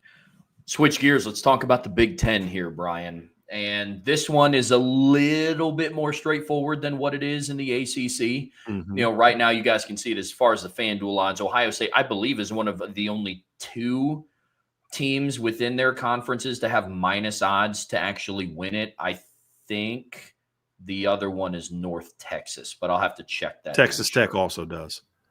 Texas Tech also does? Yeah. Okay, cool. Yep. Cool. Good deal. Well, you go and you take a look at what some of these odds are. Ohio State and Indiana are the clear favorites. They're undefeated in conference. They're 1-2 in the country. Ohio State's at minus 160. Indiana is at plus 150. After that, there's a pretty big drop-off. Right now, the odds-end favorite is that Ohio State and Indiana play in the conference championship, and barring some craziness happening, I'm sure that that's the way that this is going to continue to look. I'm interested to listen to Brian talk about the potential scenarios for an Oregon to get in and play for USC or for Michigan. But really, once you get past the top 2 teams, it's a pretty far stretch. So very interested to see. But a lot of games going on this weekend to help impact this, Brian. Very interested. Yeah, it really is. I mean, if you're Ohio State and Indiana, it's just win and you're in. I mean, that's what it boils down to. Win and you're in. They control their own destiny. Indiana, I actually think Indiana has the best odds to get in, just me personally. And I was a little surprised their odds were what they were, because Indiana only just has to beat Purdue next weekend. Like, that's it. Like, I think they're at home, or is it at Purdue? I have to look. But like, the Indiana's already played 11 games. They don't have a game this weekend. Now, Ohio State plays 2 teams. They're at Purdue. Ohio State plays 2 teams that they should handle, Rutgers and Michigan. But I think there's a better chance that Ohio State loses the next 2 weeks than Indiana does. Not because Indiana's better than Ohio State, because they just play a not very good team, where Ohio State plays a team that's beat them 4 years in a row. You know what I mean? So, but they're both in. Winning, they're in. Like that. That's simple. And Indiana can't do anything about their resume this weekend, Trev. Ohio State can do something about their resume. They have to win out. So, there's some things that could happen this weekend that if Ohio State wins, and if Ohio State wins and USC beats Oregon, it's basically now essentially a 3-team race, essentially. But Ohio State can't win this weekend. There's like no circumstances of games because Oregon and USC both only have 1 loss in the conference. So it's going to be a little bit of a battle there. And then obviously Michigan is still has a slight chance, but you look at Oregon. So basically their path is that they win out and they need Michigan to upset Ohio State. That's how Oregon could get in, because for whatever reason that they would have a tiebreaker over Ohio State. For USC, they have to they need Ohio State to win out, but Indiana to lose a game. And because they have the Big Ten has the dumbest tiebreakers, but Indiana beat Illinois, who beat USC, and so like there's that common opponent, so they wouldn't get in. So they actually want Ohio State to win out, and they want Indiana, or they want Indiana to win out, and then or Ohio State to win out and Indiana to lose. Basically, is how it would be. Michigan needs to win out, but they need USC and Indiana to lose like multiple games. So it's a very weird process, but basically Indiana, Ohio State, and Oregon are the 3 teams with the best chance. Everybody else needs absolute chaos. And when you look at who Ohio State plays and who Indiana plays, the odds of there being a shakeup in the Big Ten are pretty slim. That's why the odds are what they are. I agree completely. And in typical Big Ten fashion, they can't make anything straightforward. This is their tiebreaker, Brian. It's a multi-step tiebreaker process.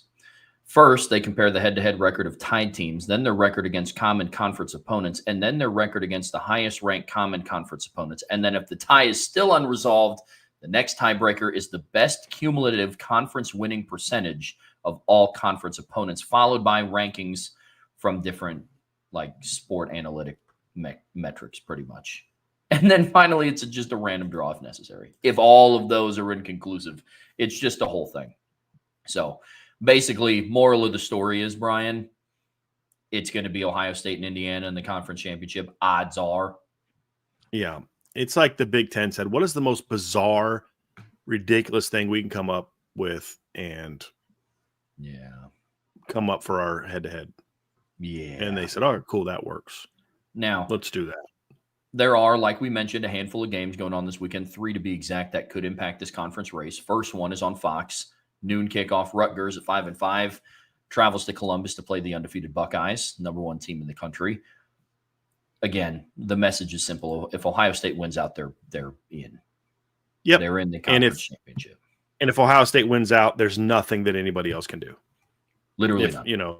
Nothing. Literally none.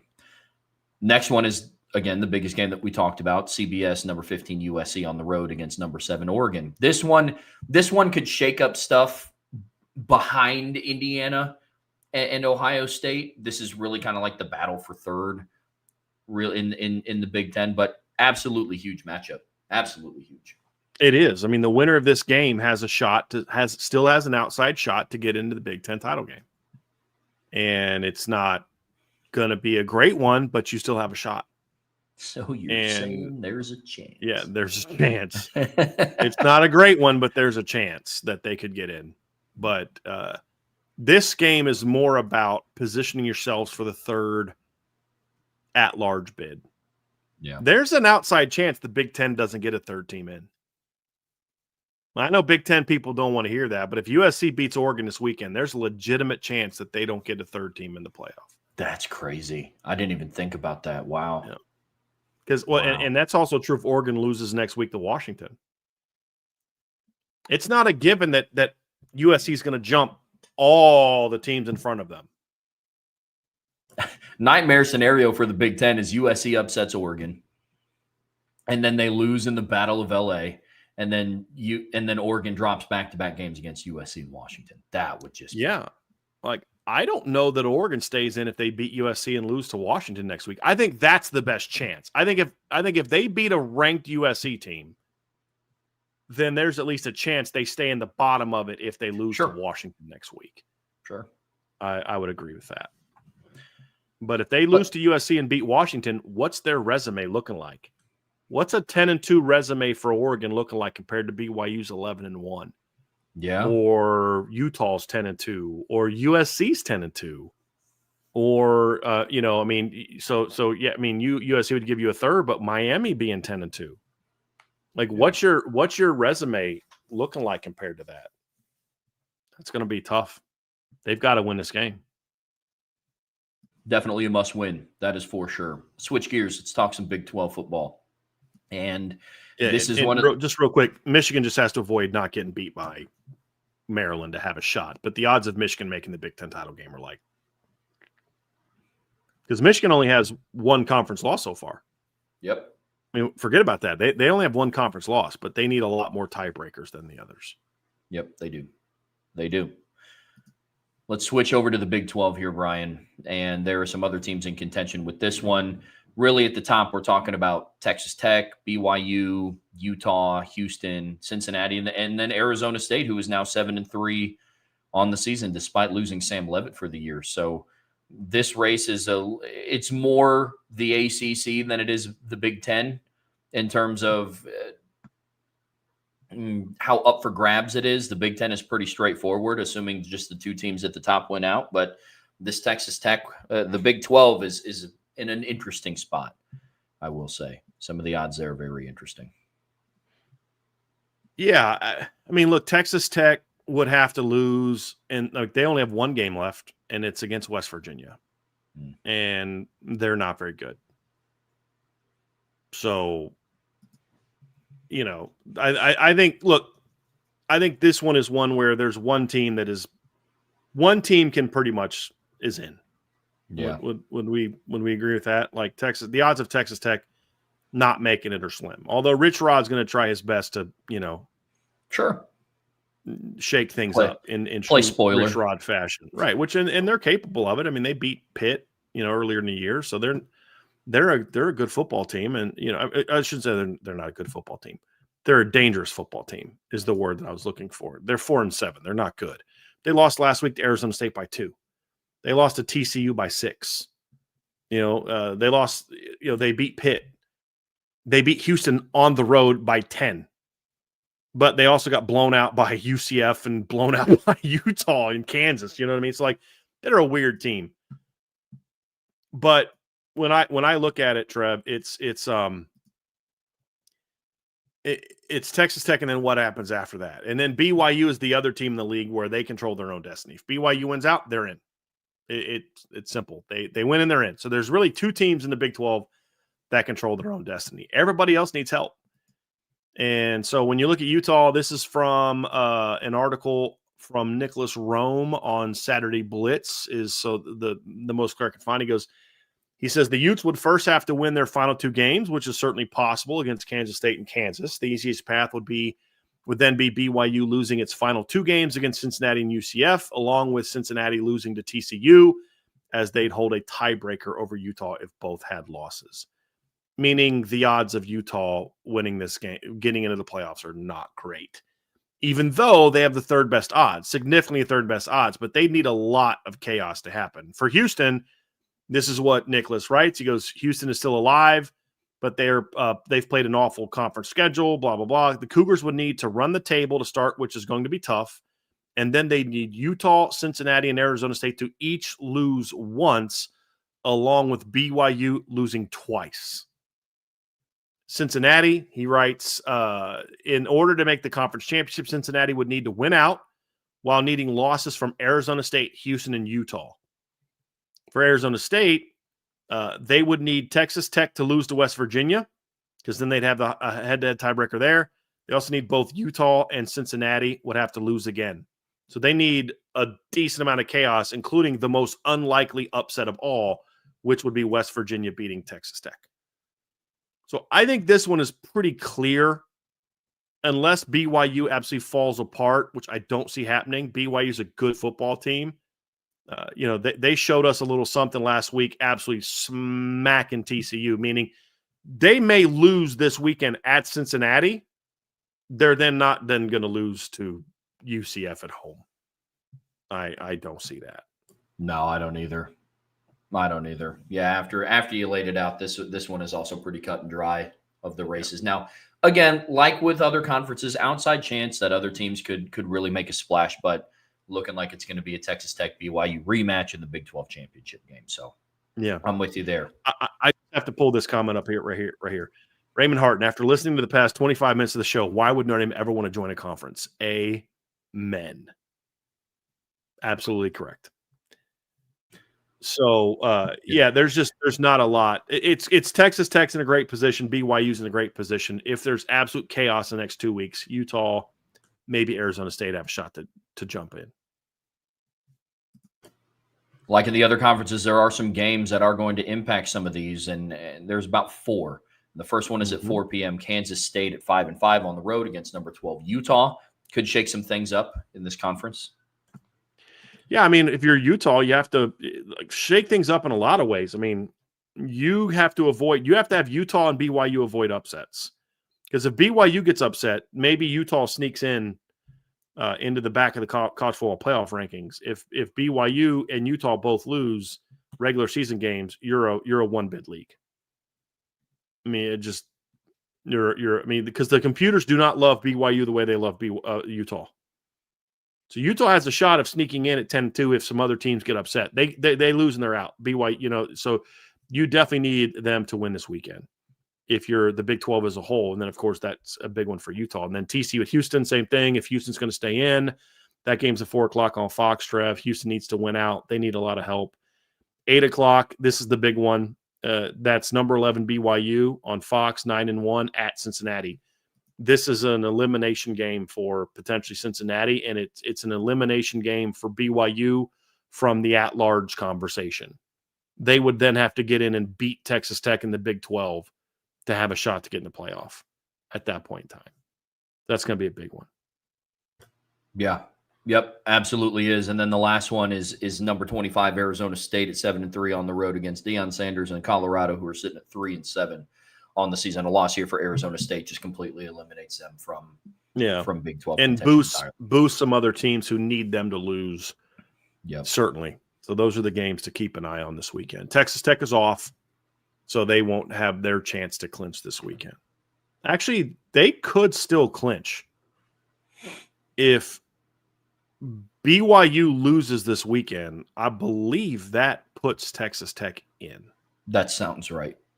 Because I believe that BYU's the – hold on. Let me just look at this real quick because I might be wrong on this. There might be another team that only has one conference loss. No, because Texas Tech has one. If they would need Cincinnati and Arizona State to also lose to clinch this weekend without playing. Because I forgot they have one conference loss. But if they have 2 losses and then Texas Tech or Arizona State has 2 losses, then Arizona State would have the tiebreaker over Texas Tech. So they'll be watching this game somewhat closely. But if they handle business, they're in good shape. Let's talk some SEC ball, Brian. Just a conference that means more. And this race comes down to 4 teams at the end of the day. Texas A&M, Georgia, Alabama, and Ole Miss. And really, this is more of a 3-person race. Ole Miss is going to need some stuff to happen in front of them to climb into the SEC Conference Championship. But as of right now, Texas A&M is the odds-end favorite to win at plus 160. They're undefeated in conference. They only have one more conference game against Texas, and that's in a week from Saturday. This week, they don't have a conference game. And then, obviously, Georgia and Alabama are tied at plus 200. So this one is an interesting one as well. It is. Now, I want to read this one for Ole Miss. The Rebels need to beat Mississippi State. This is from Mike McDaniel from Sports Illustrated. Ole Miss has to beat Mississippi State next weekend because they don't play this weekend. Then they need Texas to beat Texas A&M, and they need Auburn to beat Alabama. So they would need all of that to happen for them to get in, which, as you said, Trevor, is unlikely. Texas A&M is in if they win out. That's the one team in the SEC that controls their own destiny. They win, they're in. They're undefeated, they're in. But they're still an or. They're in if Auburn beats Alabama and Mississippi State beats Ole Miss. They're still in even if they lose to Texas next weekend because they only have one SEC game left because they play Samford tomorrow. So that's possible. Alabama reaches the SEC title game if they beat Auburn, and then Texas beats Texas A&M, or they beat Auburn, Mississippi State beats Ole Miss, or they beat Auburn and Alabama wins a three-way tie with Ole Miss and Georgia based on current win percentage. So that's kind of how that one works. So, because if it was, yeah. And then Georgia they need Auburn to beat Alabama, or they need Texas to beat Texas A&M, or they need Ole Miss to beat Mississippi State. And in that case, Georgia wins a three-way tie with Alabama and Ole Miss based on conference win percentage. So, yeah. Moral of the story here is the Aggies control their destiny outright. And if they finish the season undefeated, they will be in the conference championship. The question is who is going to be that other team? Sounds like it comes down to Alabama and Georgia. And unfortunately, Brian, because of the slate this week in the SEC, outside of Oklahoma and Missouri, two teams who are not competing or in contention for the SEC championship right now, we're going to have to wait a week to figure out who's going to be in this race, unfortunately. So, yeah. It's where we're at with the SEC, unfortunately. It's going to be very, very interesting, Trevor. Very interesting. It sure is. Brian, let's wrap up today's conversation with a little group of five talk, and we're going to switch over to the American Athletic Conference. And this is between five teams. And at the top right now, you have North Texas, who has minus 120 odds to make the conference, to win the conference championship. Behind them is Tulane at plus 165, then South Florida at plus 1100, East Carolina at plus 1,300, and then Navy, the midshipmen, at plus 1,500, excuse me. So definitely going to be an interesting race here in the group of five. This one is also at the top, pretty self-explanatory. There will be some games going on that are going to affect this one way or another. But yes, right now, Texas is the odds-on favorite to win the AAC. So this one is interesting, Trevor, because the AAC is competing against each other, but they're also still competing against James Madison.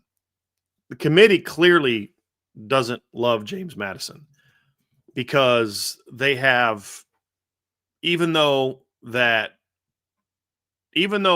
example, even though Tulane has two losses, including one to a Power 4 team in Ole Miss, they are viewed as a better odds to get in over a one-loss James Madison team. Part of the reason for that, Trevor, is just it really comes down to the fact that Tulane played multiple Power 4 teams out of conference. And if you look at it, so for example, Tulane this year not only lost to Ole Miss, so they'll get credit for that, but they also beat Duke, beat Duke and Northwestern. So they played 3 Power 4 teams out of conference, went 2-1. So with all due respect, their 8-2 should look better than James Madison's 9-1, because James Madison only played one Power 4 team. That was Louisville, and they lost by 14 points. So that's really what's helping some of these teams in this league.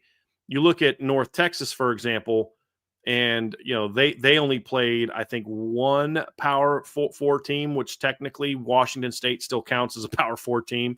They won that game, but they're 9-1. They just have a tougher overall schedule. North Texas has obviously a great chance to get into this game. Tulane has a great chance to get in this game. Those are the two that if they win, they're in. Like, they both control their own destiny. Everybody else in the AAC needs help. And Navy is like, so for example, for Navy to get in, Navy needs North Texas to lose this weekend. because Navy and North Texas right now, Trevor, I believe both have one loss in the league, but they would North Texas would win the head-to-head. And and I also figured this out, Trev. The Army-Navy game is not a conference game. Okay. We were talking about that the other day. Like, how does that work for Navy? It's not a conference game. Navy's already played 7 conference games. They still have Memphis, so they'll end up playing their eight conference games. So that's how they handled that one. Because I was wondering, like, how do those teams get in? Well, they just made it a non-conference game. Fair enough. And so that's that. But, like, there's 4 teams with 1 loss. Navy is currently technically in first place. They're 6-1. Everybody else is 5-1. But those other teams are going to play the next 2 weeks, and Navy doesn't play this weekend. Yeah. But if it's Navy and Navy and North Texas, they're in trouble. And the problem is Navy hasn't played a lot of these teams. So, like, Navy this year played North Texas and lost. They don't play Tulane.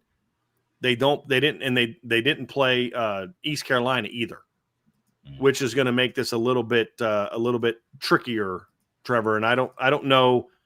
I found one thing that kind of talked about what each team needs, but I didn't find anything that had like really good explanation for what they all need to happen. I don't know if you were able to find anything. I spent like an hour last night trying to find something that showed the scenarios for each team. No, I wasn't either. A lot of the stuff that I found on the Group of 5 stuff, especially with the AAC and what, like, I was trying to find what Navy needed. And basically every article that I found said, in summary, a lot of chaos, but didn't explain what that was. So no, I struck out there as well.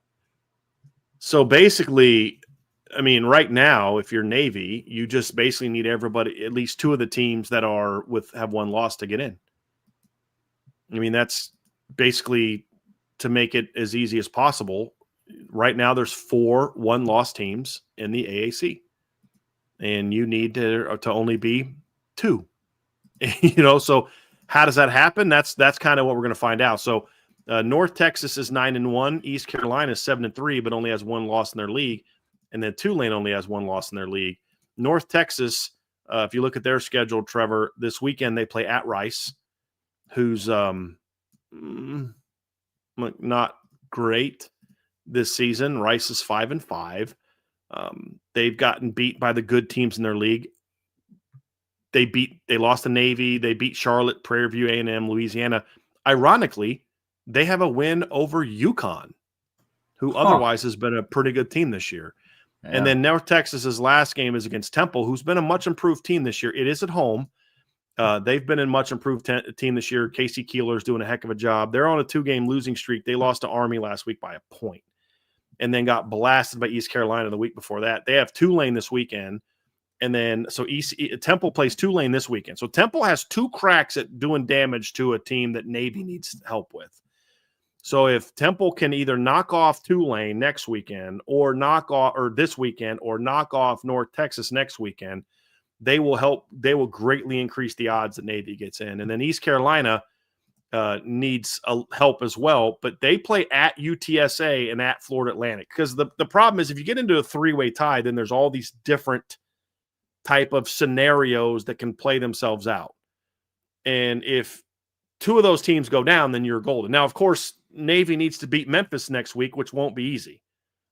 But I think the team with the hardest path is probably East Carolina. They play at UTSA this weekend, and then they play at Florida Atlantic. So they're on the road the next 2 weeks. UTSA is a very dangerous team. They're a very weird team. They look really good one week and really bad the next. This is what UTSA did in 3 straight games, Trevor. Actually, let's go their last 5 games. They lost to Temple at Temple, 27-21. The next week, they went and played Rice and beat them 61-13. The next week, they went on the road and lost to North Texas 55-17. The next week, they at home beat Tulane 48-26. The next week, went on the road and lost to USF 55-23. Good. They are about as boom or bust as a team as you're going to find. And East Carolina has to lose by a bunch or win by a bunch. Win by a bunch. That's absolutely right. Good Lord. So that's kind of a very interesting scenario for them. But if you're Navy, you need to beat Memphis, and you just need 2 of those teams to lose. I mean, it's about as simple as it gets for them for the next 2 weeks. But Tulane and North Texas are the 2 teams that if they win, they're in. They don't need any help based on everything that I can find. They don't need any help. South Florida would need a lot of help. They've got 2 conference losses already. They would need a lot of chaos as well. Yep. And it starts with them handling business on the road against UAB this weekend as well. So not if they beat UAB, then they're in, but it's first step in needing a lot of help is helping yourself. Yeah. And they get Rice next weekend. Yeah. Who as we just talked about, it's not great, and they get them at home, but they can't. They need the most chaos that's why I was a little surprised by the odds of having South Florida where they had them, because they're a 2-loss team in the league. They would need a lot to go, unless they're just saying they don't think Navy has any shot to beat Memphis next weekend. That might be why they're down there, but maybe Navy's in a much better position than South Florida. And including the fact that, Navy would have the tiebreaker over South Florida. So it gets a little bit weird. Very, very – yep. There are a couple other games here on this outline, Brian. Washington State on the road against James Madison is also happening. And then San Jose State at San Diego State. Just because those are some interesting games for the AAC. That there's really 2 teams that have a shot outside of the ACC to maybe get in. San Diego State's 1, although it's unlikely with their recent loss. But they play San Jose State this weekend. And then the other one is James Madison. If there's more chaos in the AAC, maybe James Madison jumps in. They're 9-1. They host Washington State this weekend. The problem, the lesson for James Madison, if you want to have a shot to get in, you're 9-1, you like your team and all these other type of things. But here's the reality of it. You didn't play anybody out of your league, really. You played Louisville, that's it. Tulane played 3 group of 5 teams. Those teams, South Florida went and played Miami and Florida. The teams in the AAC are testing themselves more out of their league. And that's something that's hurt Navy a little bit. They play Notre Dame out of their league, which is a tough one, but the rest of their non-conference wasn't as great.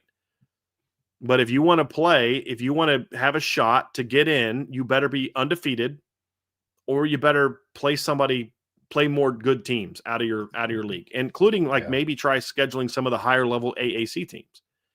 But if you look at, for example, East Carolina, they played NC State and BYU. They played 2 teams out of their league. Plus they went and played Coastal Carolina. Actually, is Coastal in there? No, Coastal's not in the AAC, right? Aren't they? I didn't think Conference USA or Sun Belt? Sun Belt? Where are they? Yeah, they're in the Sun Belt. So they played East Carolina played NC State, BYU, and Coastal Carolina out of conference. So that's the message. Hey, G5 teams, if you want to get rewarded, you can't just go 11-1 and just beat up on a bunch of teams in your league. You got to go try and play people. AAC teams are trying to play people. Your league is not. Temple played Oklahoma, Georgia Tech. A lot of these teams are playing people out of their league, and the Sun Belt teams and some of the Conference USA teams are not. And that's what you're going to have to adjust if you want to have a shot to get in. So, but I just put that in there because if chaos happens in the AAC, James Madison could be there, and beating Washington State might help a little bit with that. Washington State's not that good, but they still are considered a little bit different than your typical Sun Belt team. Sure. So that's kind of where I'm at. Well, good deal. Well, folks, that is going to do it for us here today on the Irish Breakdown Podcast. Here in about an hour, the guys are going live on IB Nation Sports Beat, so be sure to tune into them. They're going over some of Marcus Freeman's comments today in the Thursday Zoom call, so not going to want to miss that. Brian, do you and Sean have RTCF tomorrow at 1? Nope. Okay. Well, hey, next time that you will be listening to me and Brian will be on the postgame show on Saturday after Notre Dame hosts the Syracuse Orange on their annual Senior Day game. Reminder, game kicks off at 3:30 p.m. on NBC. You can also stream it on Peacock. On your way out of here, folks, be sure to hit that like button. Make sure you're subscribed to this channel. Also, give us a listen on the CFB Nation channel. Bill Bender and Bill Trocchi went live earlier today, and then Vince and I are going live tonight at 8 p.m. Eastern time for this week's edition of the Spread Option. So not going to want to miss either of those. On your way out of here, again, make sure you hit that notification bell so you know whenever we go live and whatever streaming platform you listen to us on. We would greatly appreciate a 5-star review. And as always, the best way to support what we do here is subscribe to the premium message boards at boards.irishbreakdown.com. So till next time, that's Brian. I'm Trevor. We will see you back here very soon on the Irish Breakdown podcast. Have a wonderful evening.